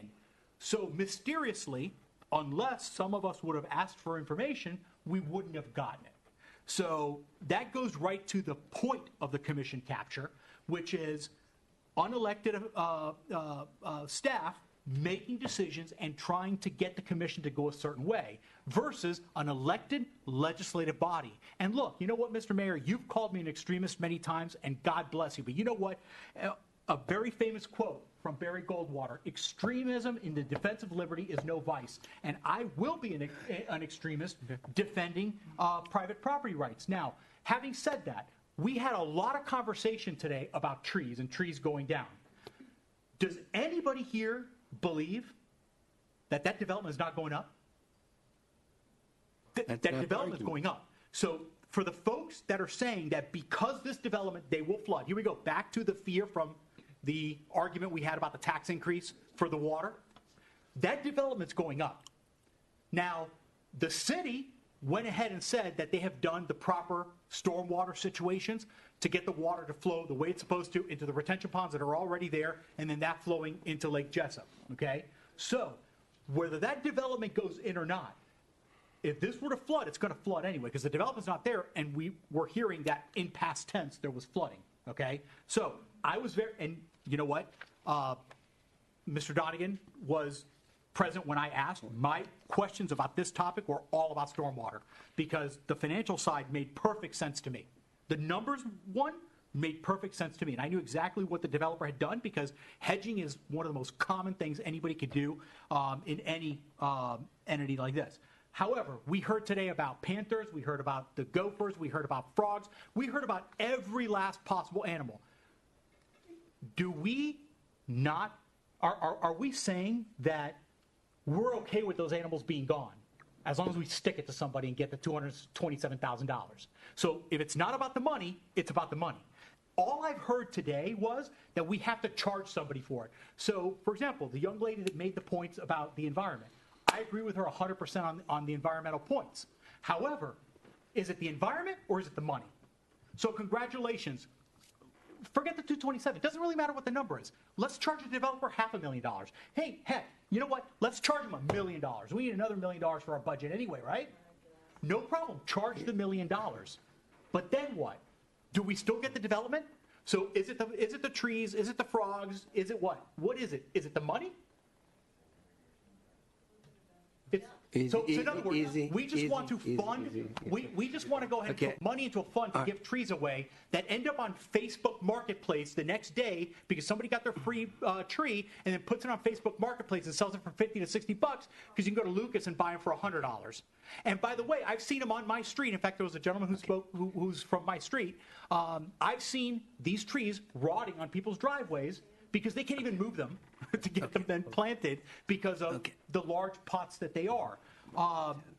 The reality is, all we've heard today is stoking fears, and you cannot run a government that way, and that is why this is all so toxic. And the post you made was incendiary, and it was incendiary on purpose. And you've done this before on multiple issues, Mayor, and you're only doing it so you can hang your hat on this for re-election. That's all you're really doing. And you know what? The reality is, even if we charge the developer, $1 million, doesn't matter how much we charge them. You could charge them $1 million if you want. Guess what? The trees are still going down. The development is still going to go up. And you know what, Mr. Mayor? The funny thing is, you've made this statement multiple times. We love that you're going to bring your development. We love having your development. You told the guy from Ace Hardware, thank you for bringing your development, but hey, man, we're Tree City, USA. You know, you've got to pay your $85,000. Okay. It's been 10 minutes, sir. It's about It's been 10 227. minutes. Well, you know what, Mr. Mayor? You pontificated for like a half hour, 45 minutes, and you were advocating from the chair, which again, Mr. Parliamentarian, is out of order, and he should have vacated the chair. But that's beside the point, because you know what? Everybody likes parliamentary procedure as long as it's benefiting them. But the moment that the minority uses parliamentary procedure, all of a sudden, no, the pitchforks and the torches have to come out, right? No, Mr. Mayor, you know what? What you did was wrong, and you owe this entire city an apology. I am sorry. So, I will make a motion. Easy. Everybody. I will make a motion to rescind the vote as was made. Mayor. Well, if you'd like to hear from Mr. Partica, I would not do it. I would not. Now, easy, guys, folks, ladies and gentlemen, please, let's be. It's not, no. He said the city attorney votes that down, and sir, you don't have the mic. You don't have this. You do not have the floor. He said the city otherwise. attorney said otherwise. We're going to go with the city's attorney's advice this time. He said otherwise. So the motion was made by the deputy mayor. I haven't made it yet. I'm going to make a motion that says, by request, take a vote to rescind the motion from the past meeting. Motion is made by the deputy mayor. Is there a second? I'll second it. Seconded by Commissioner Baker. I would like Mr. Partica to speak, though. Yeah, would you like to speak before? If you'd like, we'll give you. If you will, just up to the microphone, because, yeah, thanks.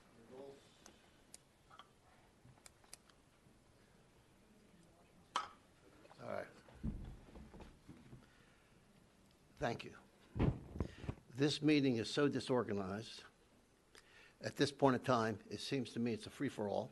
And my name has been bantered around a number of times, and I think need to make some clarifications, okay? Let me just start with the most important thing. I talked to Commissioner Diaz, I talked to Commissioner Bruce, Commissioner Baker, Commissioner Resnick, Commissioner Caruso. And I also talked, by the way, with the city attorney. I talked to Brian Dunnigan while you were away on your dad's situation. And by the way, my sympathy. By the way, I talked with Anthony and I talked with Brian, with our attorney, to talk about the issue. The reason I didn't talk to you, I just ran out of time, but I sent everyone, I gave a whole copy of both developer agreements, which was lacking in the preparation of this. You missed a major piece of of documentation. The simple fact of the matter, you talk for 2 hours, you got all the documentation that I have right here. All you got to do is read it. Any last-minute kind of things that Anthony has provided, you have all the information you need at this point in time to make a proper decision, all right? Now, in addition to that, from the P&Z, everything was passed except one thing. The developer's agreement was still subject to discussion with the city attorney. And that was all the way up to the end. We had that discussion with the city attorney, with Brian Dunnigan, with our attorney, and we talked 10 minutes, very nice, no issues. As at the end, what happened was, as Mr. Garganese said, he's a good friend of mine, says, let the commission decide. Bring up your case, bring up our case, this commission decides, all right? Now, so that's what happened. Now, let's do a couple things, Mr. Mayor. You had mentioned about things. Nothing was cut out. Let me read a couple things. This is the developer's agreement right here. No, all right? Part of it, you have paragraphs cut out of that one. Give him a minute. But okay. Okay. There were a couple key points. The agreement predominates, okay? I don't know what happened 15 years ago. All I know, I got a piece of paper that says something, okay? Here's what the paper says. And this is what our attorney was talking about, too. The property is the entire 48 acres. That's the property, okay?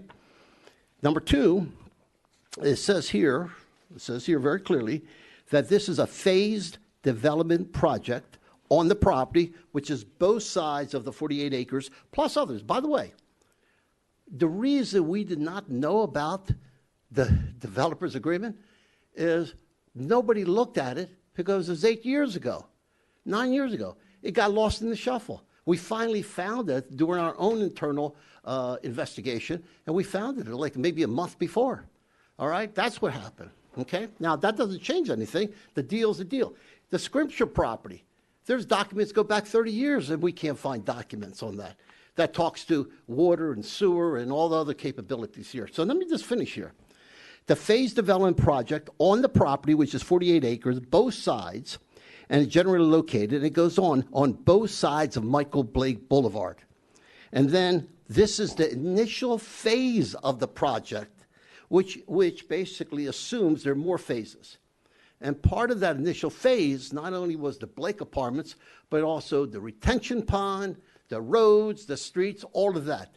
Now, I don't know what's going to happen. When this was put together initially, it was put together thinking that development was going to happen a year from now. So they paid $149,000, whatever it is. Oh, by the way, when you go to, let's see, if you want to save money and have your child go to University of Florida or any place else, right? At birth, you start paying money, right?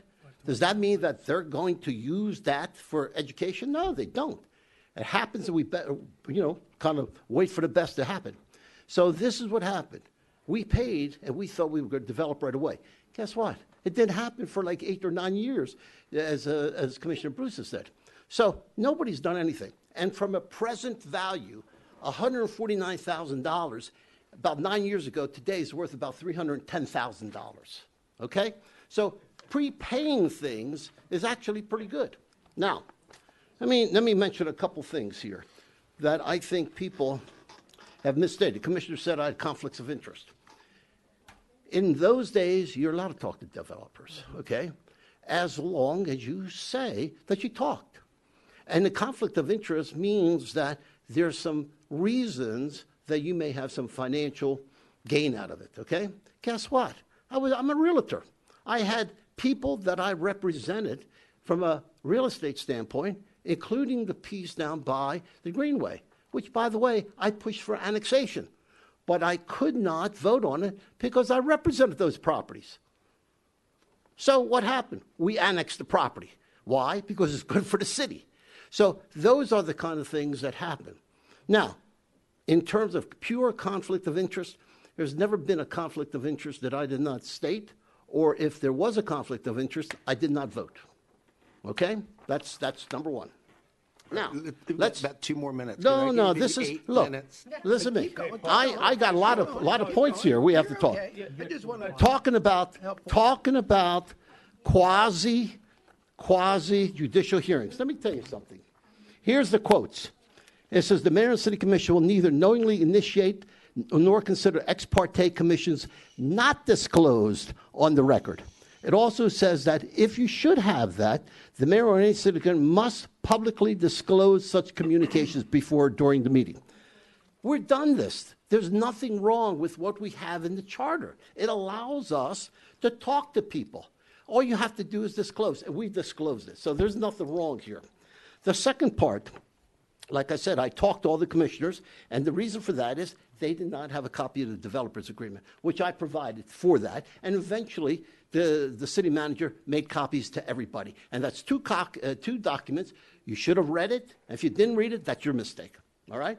But I believe, as Commissioner Bruce has said, once she read everything, it was like eye-opening. Now, here's the other part. When you talk about respect the body, and city attorney says it's real simple. Respect the body, that's anybody that votes 3-2. The body is 3, which, by the way, is the body for the whole commission. And that's why I say, once the commission votes, the city mayor needs to support that publicly. Period. That's all. And that's what the charter says. Second part, Mr. Mayor, you've mentioned this several times already. Misrepresentation of an attorney. She did not misrepresent, slanderous. And she knows that. Okay? That is not appropriate, what you said. And that is also in the charter, not to call things in a slanderous mention or any other negative position. So I just want you to know that. Now we're talking about waivers. When we brought that arbor ordinance up, we put that up so there wouldn't be any kind of what I call a clear cutting of things, because we needed to have a town center. We need to have a supermarket. Guess what? Most of the times that people came up in those early days, they didn't pay anything because we knew that we had to cut down trees.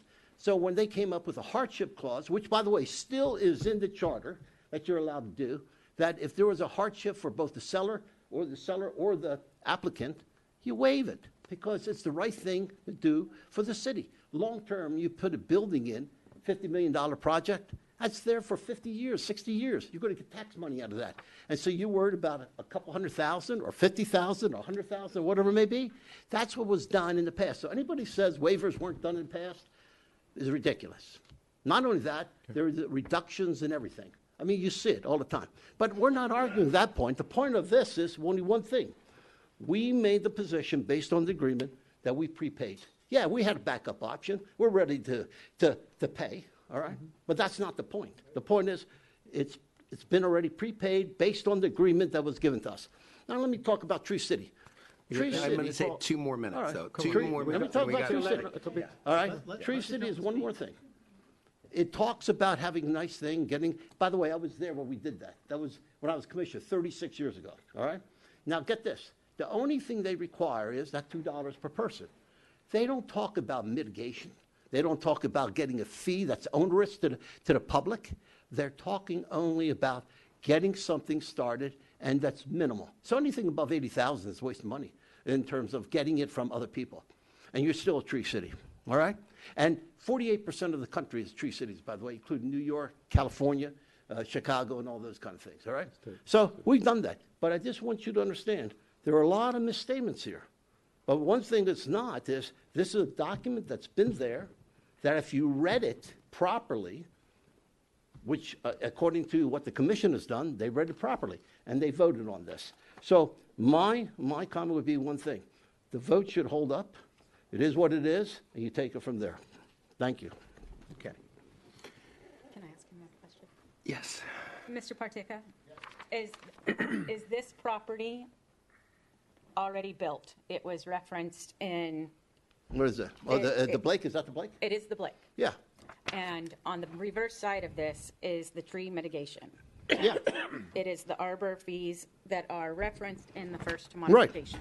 Right. So if this is already developed and these are the trees, was there an arbor study done on the property in question at the time? You had to.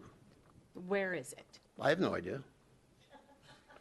I'm not the Blake representative. I don't know. That's Blackstone. That's the issue. Okay. Okay. I did want to be fair and let you have your No, I Thank you. appreciate Okay. that, since I have Okay. been discussed. in So, there was a motion made by the deputy mayor. Was there a second? There was. There was a second. Christian? Wait a minute.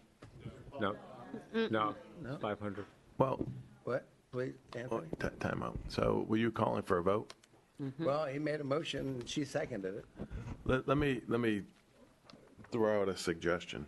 Yeah, please. I mean, if there are 3 commissioners that are thinking about possibly undoing what was done at the last commission meeting, perhaps the best thing to do is to have it brought back to you so you can have all of the documentation that could be found so you can make a more educated decision. That's what we're trying to figure out. So not to just rescind tonight, but if there's consideration of possibly undoing what was done, then I think maybe that's the best thing for the commission to do. So you have all the documentation, and then you can look at it. And I will say that their plan was approved, and the trees are going to be removed because you can't build the development project without the removal of the trees. The only issue that I can ascertain from all of this discussion is the money. You know, did they pay an additional arbor fee? So you know, my thought is, if there's an inclination from 3 of you to maybe rethink this, maybe you need to have all the documentation, as whatever can be found, and you can sift through it, and then they have an opportunity, the developer has an opportunity to come forward. I have 2 questions. One, is the burden on the city, or is the burden on the applicant? Now, I know that. Yeah, I don't, so generally under quasi judicial, right, the burden is on the applicant to show the compliance with the criteria in the code, but not to make a more refined, a super fine point here, but the issue that's before,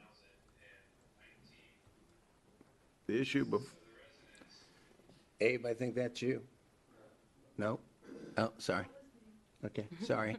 The issue on the arbor fee is a contract interpretation, right? Right. I'm not so sure that's a quasi judicial matter. It's a contract interpretation from the prior first modification, the first modification that was approved by the commission over 10 years ago. So contract interpretation is, you know, I don't think the burden is on any party in particular, other than both parties would have, the burden to state their position regarding the interpretation of a contract. That's not quasi judicial. Boy, I don't want to be I'm critical splitting- here. I don't wanna but be- I'm splitting hairs, maybe. As commissioners, should we, and we're trying to decide in contract negotiations, should we be listening to the opposing attorney, or we should be listening? Stop. Okay, stop. I'm not trying to pick. Are no. we voting yes or no? You take a step back. Are we That- voting like- yes? How should we, do you want us to do this? If there are 3 of you that are even thinking about rescinding or undoing the previous decision, my recommendation would be bring that decision to another commission meeting. When we have all. So you have all of whatever documentation can be found. I mean, we're talking about something that happened over 10 years ago. So would you like me to make the motion that I say, hey, do we want to, Bring this back at the next do we meeting. want to bring it back at a later meeting? Are Make we the going to be motion do able to that? find any more? I've spent 2 hard weeks working on this. Left to dig. But if you think there's a chance we can find other documents, I'm not saying that, but I'm saying, what I'm saying is, if you want to try to undo what the commission did at the last meeting, take a deep breath, Okay. bring that decision back to the next commission meeting, and then whatever documentation the city can find that might be additional documentation, I don't know, and then the developer present it to the commission in advance. Do you want to do that?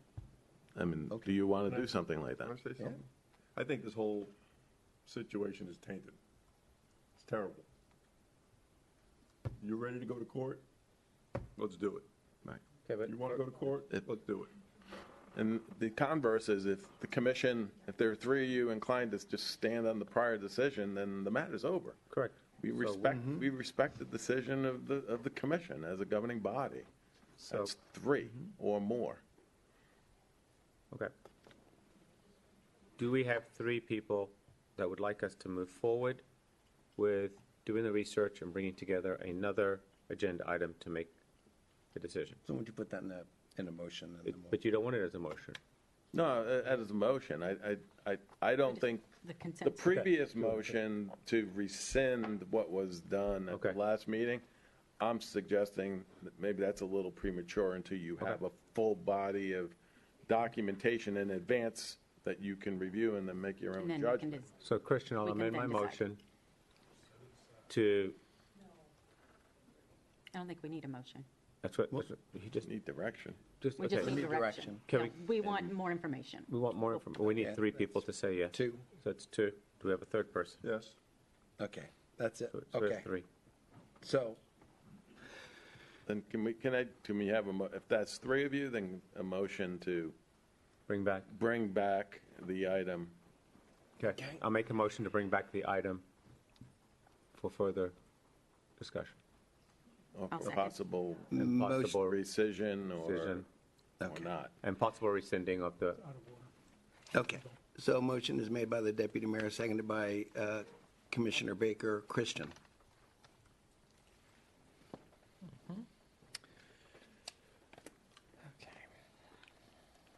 Where am I? Deputy Mayor Resnick.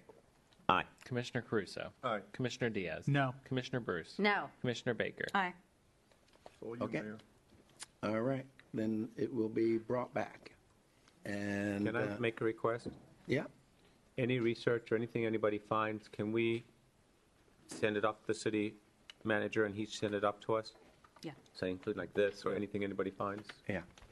The documents that we should have had, 2 weeks ago? Yeah. But I know this is going to make you mad, guys. I know it is, but we keep trying to point the finger at city staff about not having information. The city staff recommended against this move. Planning and zoning recommended against the move. You The want, city Mayor? attorney recommended against this move. We keep blaming the city staff when they were on the record, but okay, I'm done. I Mayor. won't say anything. You won that one. Mayor, I want to add something to that because you brought up a good point. You know, you came up to me at the 4th of July event. You remember what you said to me? I said, I'm sorry if I No, hurt you. no, or something like not that part. But You're talking about city staff.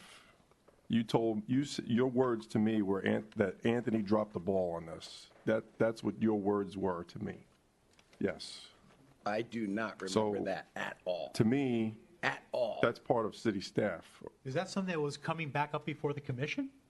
No. Wait, I do aren't we not remember discussing that what city at all. staff did or didn't do? And the mayor told a sitting commissioner who's going to be voting on an item that potentially the city attorney dropped the ball? Wait, Actually, hold on. Is Commissioner that what I Diaz, just heard? You're right.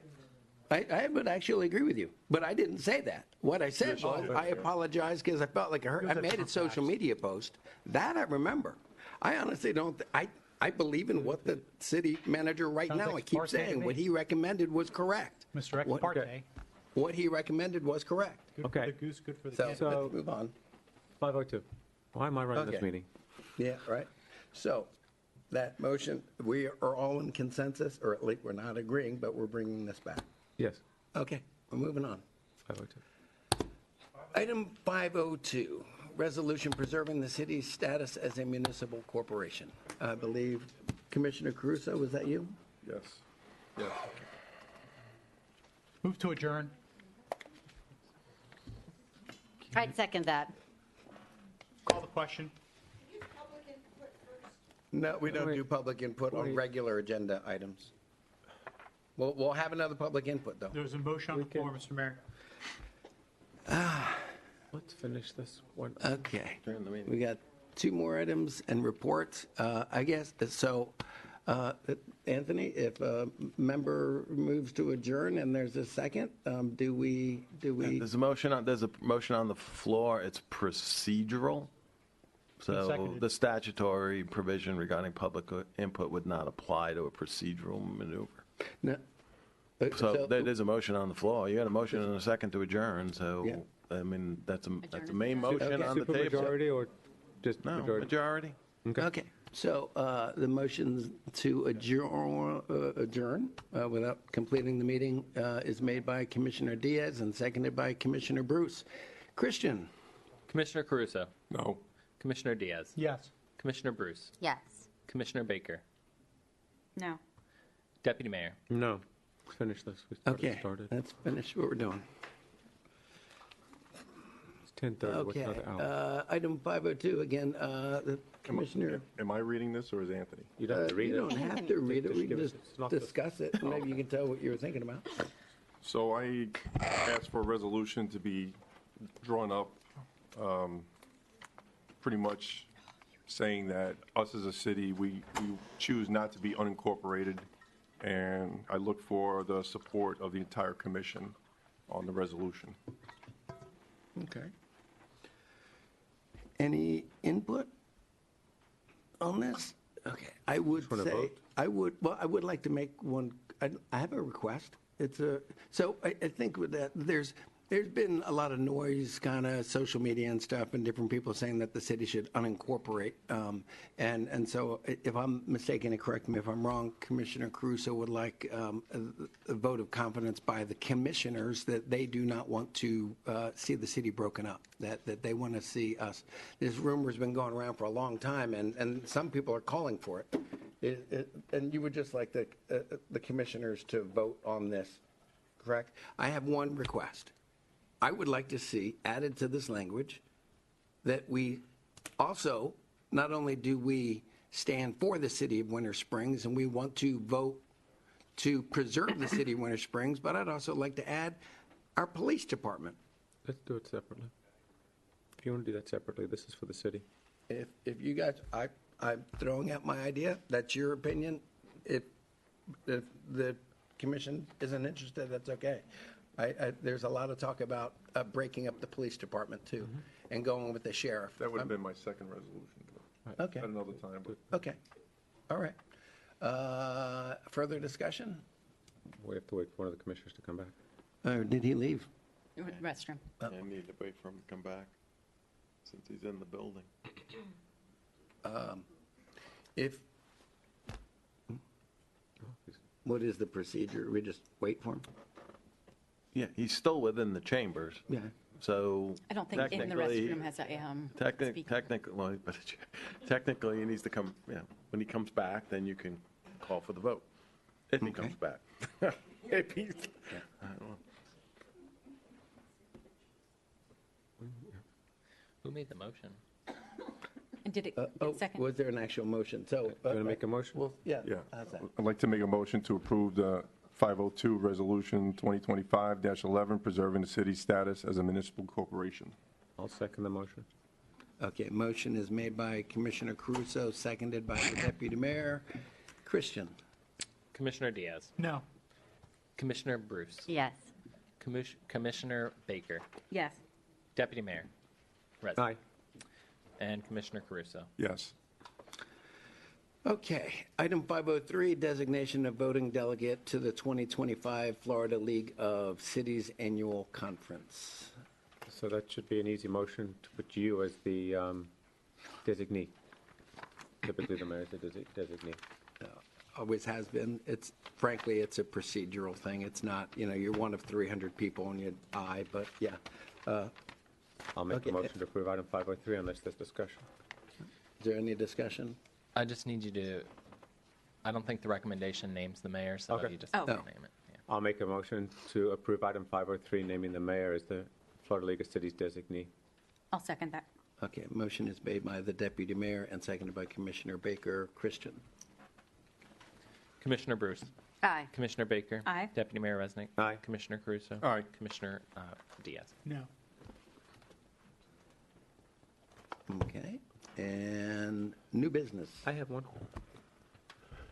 I'm sorry, just formally, that means that item 503 passes.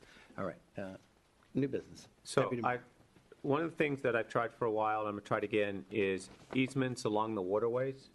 So we take a look at all of our waterways throughout the city. Right now, the city does not have consistent easements, so it's difficult for when we need to get into certain places. So I would like us to look at creating an ordinance that allows for the city to have easements along the whole way, so we have access. I'll second that. Well, actually, no, I can't second that. It's new business. It's new business, so it'll be something to bring back for the next. I would concur with that. So they're looking for information about Easements. having rights to access land? Remember how we You talked mean? about it a couple of years ago, where there's some of the areas we don't have easements along all the waterways when we have issues, so this would codify that we would go out and get the easements and have us to have the ability to get easements as needed. Otherwise, we have to ask permission of the property owner, right?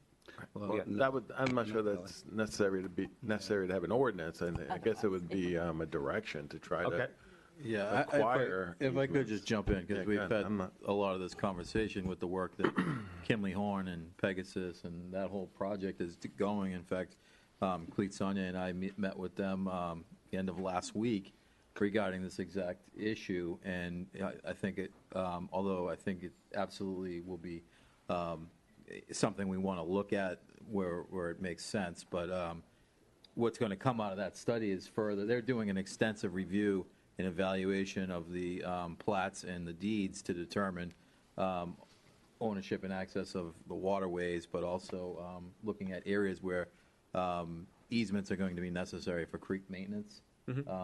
So I think it's just kind of all compiled in, and it might be beneficial to wait until at least that presentation that's slated for August to be part of that conversation, because that is being evaluated. Okay, what's our next meeting, so? Yeah. Okay. But you have consensus at least to get started? Yeah. Yeah. Okay. Cool. Any other new business? Tori. Oh, madam? I'd like to bring up, in general, arbor mitigation credits and discuss and possibly have an ordinance to change what is currently allowed. From what I understand is that these fees can be utilized to maintain or replace trees in the right-of-way. I would like to see it that this money could only be utilized to buy land or to plant new trees to offset the damage or taking down of the existing trees, so there's a no net loss. I also want to bring up a fact that our landscape manager is not a certified arborist, and if we really are Tree City USA, I believe that we should have an ISA arbor certification. In addition, it was brought up today, and this was, I'm not sure if this is correct or not, but it needs to be investigated. In our tree giveaway, are all these trees native? If they are not native, they should not be part of our program. In addition, part of having Tree USA is having an event. We stopped having an Arbor Day in 2023 for some reason, and we just decided to give away the trees. Maybe that's adequate, but maybe not. So I think we need to relook at documentation, making sure that surveys are an exhibit to the developer agreements, and we have a spreadsheet of projects and credits and trees and replacements and all these different things so that we have better records for this. I was approached last month before I don't understand tree mitigation until just recently. There was a big kerfuffle with Chick-fil-A. We didn't even know about it until we were on the dais, and we found out that, they were told for 2 years it was one amount, and now it's another amount. And now we've got the same thing happening again. The arbor funds are a huge issue. And the arborists of Florida came to me and said, we should privatize this like wetland mitigation. And so I said, I don't know about that. But the more I focus on this as a municipality dealing with arbor mitigation, I would like to, and this is a different picture, but I will go to legislation to try to get arbor mitigation to be reviewed in an ERP, environmental resource permit, as it is with stormwater and wetlands and mangrove trimming. Why are mangrove trimming the only native plant that is protected?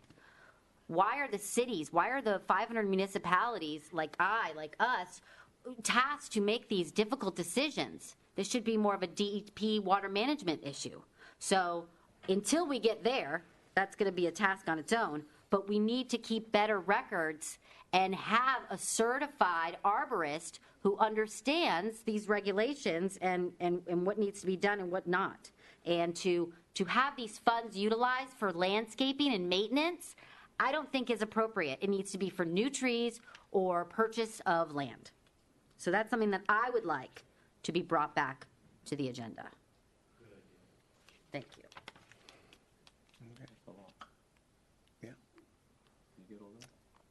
I have a new item. Do we have an idea of what the commissioners, maybe over the next coming days, maybe clarify with the commissioner what she'd like added? I got it. Okay. Commissioner Baker. I apologize for not getting this to you sooner, but as I was playing pickleball this past week, just something I noticed is how many of the courts are reserved by our vendor during the day and during the evening, and oftentimes when they don't use the courts, they aren't released from being reserved, so it's a little confusing for the people that are there playing. So I would like to possibly have a relook at what that contract is with our vendor, how many people are there providing lessons, and ensuring that we're getting our fair payment when those courts are reserved by them and not released back to us when they are not being used, so that more people can possibly reserve them. There's been a few times where people don't really understand the reservation system, and there's not an easy way of viewing which courts are reserved by what people. On the website, there is a TV that sometimes works at the location, but it cycles through so many ads that I sat there for like 20 minutes one day trying to see what courts were reserved and which ones weren't. And ads for what? Just, city events or commission meetings or so there's just a lot of stuff on there besides the actual reservations. So, and I was just trying to see who the person's name was that had 6 courts reserved. So, when we only can reserve 2. So, I'd just like to bring that up for a future meeting if possible. So an explanation of how the reservations and how we're operating the pickleball. Yeah, and the vendor contract as well. Okay. Anything else? I think you should add the P&L into that as well. Since there's people that believe that what I shared wasn't the real thing. I know I pay every week. There's a lot that needs to go on with the pickleball. There's some protocols that needs to be addressed. So I think, maybe having pickleball as a discussion item would be great. Okay. And Commissioner Caruso, I'm not arguing with you, but that's not a profit and loss statement. That's just a spreadsheet with some credits and debits. But the reality is, we don't know what the percentages are based on who's getting gross or net. I mean, that's not an actual P&L by definition, what a profit and loss statement would be. Fully accurate. Yeah, we could discuss that when we get to the agenda item, but we don't operate in that way in government financing when it comes to profit and loss on an item of like pickleball, much like we don't some of the other things. It's easy for us to break down the true costs when it comes to the Civic Center and the Senior Center and some of those things because we have fixed personnel that are assigned to those. You're talking about multiple assets that are not assigned at any given time or day across multiple facility usage. So the revenue side of it's easy to break down. An expense side is not just it's not a separate accounting that is single-handedly accounted for the pickleball facility. It's all commingled within that Park and Rec revenue fund. Unlike some of the other things we don't operate with an amenity. We're a government entity and don't operate under a profit sense, we need to cover our costs for services, but essentially that revenue is accounted for that helps offset the expenses as a whole, but not specific to pickleball. Any other new business? Reports. Seeing none, reports. No report. Anthony. No report. No report. Mayor? One short thing. 4th of July, I'd like to thank the city staff for the phenomenal job that they did. And the police department.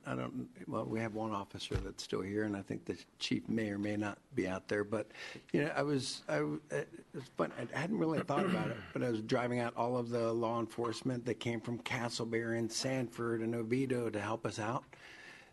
We had a gal, a friend of our family, that was in the VIP tent with us, Jean Larson.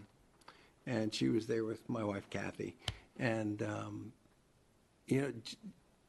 couldn't help but driving home think about Jean.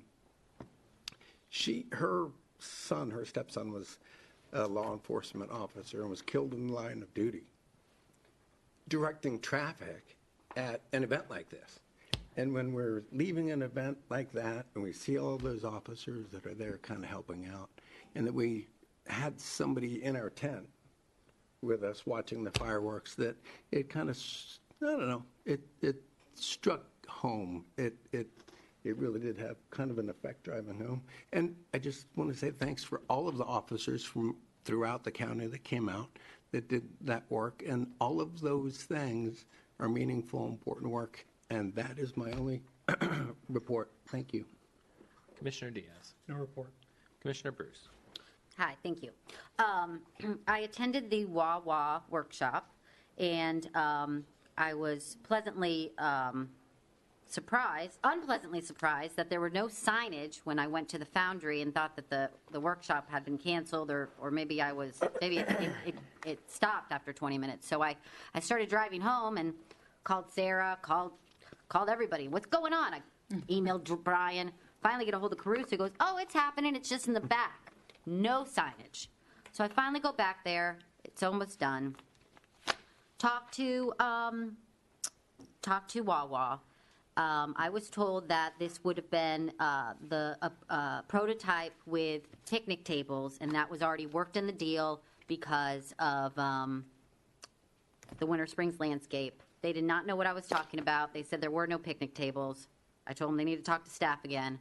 Asked them about EV. They said staff said EVs aren't good. They're not needed. I said they are needed, and they said they would bring that up again. So lots of different issues that aren't lining up. Would really like to understand who was responsible for putting signage. I sent an email, never got a response. Is it the city or is the developer? If it's the developer, can we encourage them, if they're going to be in the way back of the Foundry, just to have signage on the door so that we know where to go? Number one. Number two, I've been invited for July 23rd, HOA with Eagles Reserve and Howell Creek Reserve to talk about water conservation and stormwater, so I'm very much looking forward to that. In addition, I've been contacted by a resident on Sarniac Drive regarding the 417 sound walls. Just so you are all aware that there will be 4 lanes going to 8 lanes. However, there will not be a sound wall where Sarniac Drive is. And I've been coordinating with Seminole County Public Works on that to find out exactly what will be there, what won't.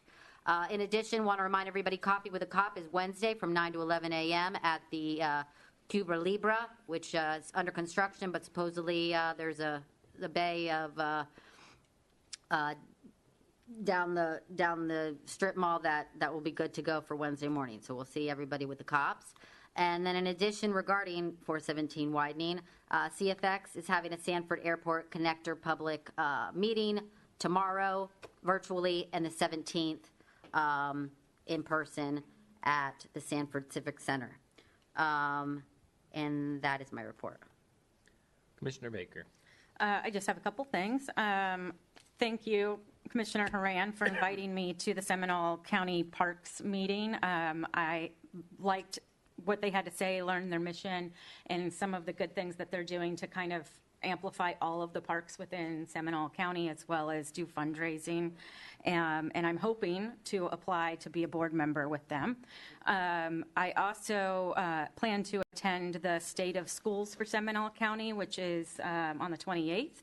And looking forward to learning a lot about where our Seminole County schools are. They just recently were ranked #1 by an independent company that places schools in the state. And then 4th of July, I had a lot of fun, and I thought it was really, really great to see the entire commission come together and do something with the community and throwing out, little swag items from Chick-fil-A to out in the crowd. We all had a lot of fun, and it was just really nice to all come together without a political overhang. So that's all I have. Deputy Mayor Resnick. Thank you. On the, how we're doing side, it's interesting that now we're in rainy season. I am still getting, I'm sure everybody else is getting the calls every time there's a big rainstorm. I've been working with staff on all of those, but I just want to make sure that the residents know they're not being ignored. We're working on it. I know people in the Highlands have asked, when is this happening? When is that happening? So I've been sharing as we get information with the people that are there. But, some of the older parts of the city, we've got a lot of work to do. So been active with that. Now that it's official that we got the appropriations, I also want to publicly thank Senator Jason Broder, Representative Rachel Plaken, and David Smith for the work that they did. I know they took a lot of my calls and met with me several times to push us forward. I'm sure they did with everybody else here. So it was a heavy lift, but we got this done. This means we've got to start now for next year on that. So kind of start thinking what we're going to need because nothing's cheap. As everybody said, 4th of July was a lot of fun. Want to thank staff, but also want to thank the residents because, Sanford had their problem where the fireworks were blown up early. I think a portion of our fireworks got wet, and so we had to wait and wait and wait. Instead of starting at 9:05, it was closer to 9:40. So I want to thank all the residents for staying there. I want to thank all the staff for staying there because it was a really good fireworks show in the end. Whoever the new company was, because it looked like it was a new company with new music and new songs. So thank you, staff, for changing it up. I appreciate that a little bit. Commissioner Bruce with the Wawa, it's interesting because I had a different conversation, but I've been talking to them. They had reasons why they weren't putting the electrical, the charging in. They were trying to work an agreement with, I just forgot the name of the grocery store that was there. Aldi, to put it between their two properties. I don't know what is truth and what is lie, but at least. No, that's the truth, and Ryan Stahl said that he could arrange it. Okay, yeah, that's what the difference there. So at least, as far as I know, it's coming. Coffee with a Cop, I will see you there, and State of the Schools, I'm trying to clear my schedule to see you there. So that's my report. All right.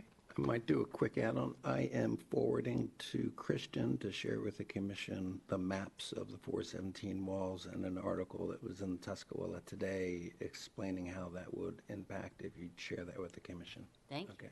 Great. Commissioner Caruso. The only thing I have to add to the 4th of July was you touched on, why we were late. We had a little bit of lack of communication. And the only other thing I heard that I think everyone might agree with me on is someone said to me that the fireworks were not the same as they've been in the past. They seemed like they're very low. They weren't going up high like they would in the past. Maybe it's just me. Maybe it was them. I kind of felt that way as well. It seemed like some of them were wonky just because of the being Maybe. wet. That could have been the reason. I'm not sure. But it did seem like they were all very low. That's it. That's it? Okay, public input. If I might, and I'm just going to make a point before we open public input, we did receive 4 letters regarding the tree mitigation fees. I'll just mention their names. I want to make sure that everybody, I think most of us saw them, but there was a Gary Horner, Donna Bruno, Heather Wilson, and Colleen Murphy. And just so that I apologize, I was going to mention it earlier during the first public input, and I failed to do so. I'd just like to thank them, and that's in the record. So with that being said, final public input. Ms. Schaefer.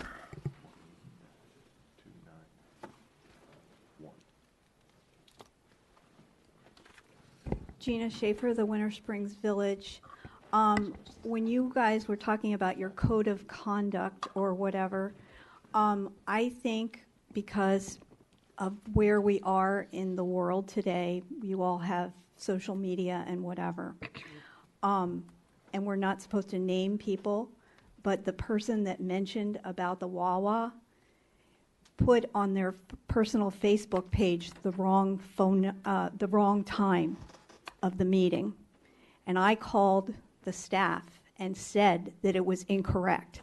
And in my opinion, that can become a diversion technique to get people not to show up for meetings or show up at the wrong time. And I think that you all need to have somebody, meaning whether it's staff or someone else, proof your stuff. Because I was at that Wawa meeting, and I talked to them, and I'm letting you know that there was a person that came in and said, I thought the meeting started at 6:30. So that is a big deal. Now, for the location of the meeting or whatever, the people that were in the front directed us where to go anyway. So I don't know that that was a problem. But you might need to adopt a code to say when you have something on social media, that you have it proofed by somebody, that there's proof of it. And there's nothing wrong with that. I proof stuff all the time for people. So I'm letting you know that that is a diversion technique, just to say that. Also, I want to thank you all for considering the information. I know when I was on planning and zoning, we got zonked with so much information that you're like, oh my gosh, look at all this stuff just for this. I mean, that is overwhelming, but I have to commend all of you for reconsidering and looking at the information, because it is overwhelming sometimes. And because it goes back years, I want to say thank you for listening to the people that asked for that. And whether you vote for it or not, I have no control of that, but I do appreciate it. So thank you for your time. Thank you. Anyone else that would like to take? Oh. Mayor? Evidently, I don't have to write another note, but Paul Partica, 1693 Wingspan Way. Two things. PBAS, we have Nicole Martz speaking on the airport at the next PBAS meeting, which is one of the true diamonds we have. You're all invited, as you know. Number two, speaking on behalf of the project, I don't believe the way this was handled was proper, but it is what it is. And at this point in time, we're running a delay program here, costs money. They already have put plans into place to start work. And at this point in time, this thing is hanging out there. We need to resolve this thing. I thought it was going to be resolved today, and it's going to be resolved hopefully by next commission meeting. So we need to get this resolved, and hopefully there is no more information out there. I have nothing else.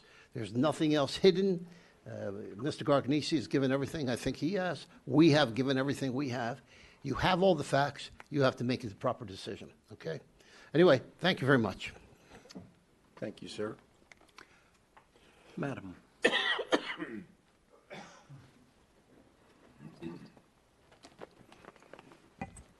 I feel obligated to come up because I had mentioned public comments a couple times. My name is Joan Jansen. I live at 211 Cottonwood Drive. I'm tired. I'm freezing. I have a headache. I really don't want to take it out on you, but this is like really bad. I don't know why the attorney has to read long ordinances. It seemed to me that it was just being an obstructionist, which I resent. I have to spend my time here. I'm offended. I'm glad you're going to do, look at the tree mitigation. I'm sorry you felt that the mayor's comments were a little out of line. I didn't take them that way when I read them, and I do believe that at the last meeting, he made it clear a number of times that those of you that met with the developer didn't do anything illegal. So I'm pretty sure that was in the minutes in the tape, but at least that's something I got out of it, I can remember. You know, I think you kind of got bullied into making a decision at the last meeting because the developer wanted it right away. I've been on boards, I've seen the same thing happen. You know, take a deep breath and ask for the subject to be tabled. I think you could have avoided a whole lot of this. You would have had time to pull all the information. You could have looked everything up. Think about doing that. Thank you. Thank you very much. Anyone else? Mr. Gallo.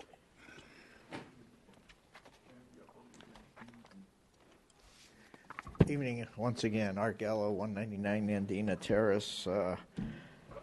I appreciate all of your passion. We need passion for the city. Yeah, it makes for long meetings, but that's a democracy. You know, we got to hear the discussion. Don't have to agree with it, but I'm interested in all of your opinions, and because I give you mine. So thank you for that. And I think reconsidering, I think we all make mistakes. You know, it happens. But I think you came out of it as good as you could have come out of it. So we're going to reconsider it. Next time you'll get the evidence and you'll have a discussion and you'll do what you have to do. So life, we move forward. I feel like at least we're moving forward. Well, one note on the fireworks show, probably like an air show, they have a high show and a low show, depending on the weather. So if the clouds were too low, then they will go to the low show. I don't know if you all had a chance to see the 10 to 16 July Oviedo Winter Springs Community News, but there was an interesting article there on the Sunshine Law of the things that are happening on the Oviedo side, by the way, at like a 4-hour meeting they had. So they have there's long meetings everywhere. But the Sunshine Manual is huge, like 370 pages, but basically it applies to any gathering of 2 or more members of the same board to discuss some matter which will foreseeably come before the board for action. You know, this is the things that you've talked about trying to avoid. But if you do have a meeting, it needs to be open to the public, have reasonable notice and minutes taken and posted. To the goal being to create transparency, avoid side deals, and allow the public to have a say. I thought it was interesting, the Mayor Sladek, and I quote, said that there's what is allowed and there is what irks my colleagues. I have a problem with that. There's so many gray areas in the sunshine laws, and I have to agree with the deputy mayor over there in that the best way to avoid all sunshine laws issues is to never speak to another elected official outside of a meeting. Now, that's difficult. I realize it, but I also don't agree that there's allowed and there's what irks my colleagues. I just bring it up because it's probably going to happen again. And even being on a board, you know, I have to worry about sunshine laws too. So anyway, thank you for your passion, and I'm going to go home and have a beer, I think. You and me both. Yeah. Right, Kathy? I'm out. Anybody else? No, then we are adjourned. Very, very lively meeting. I think that's the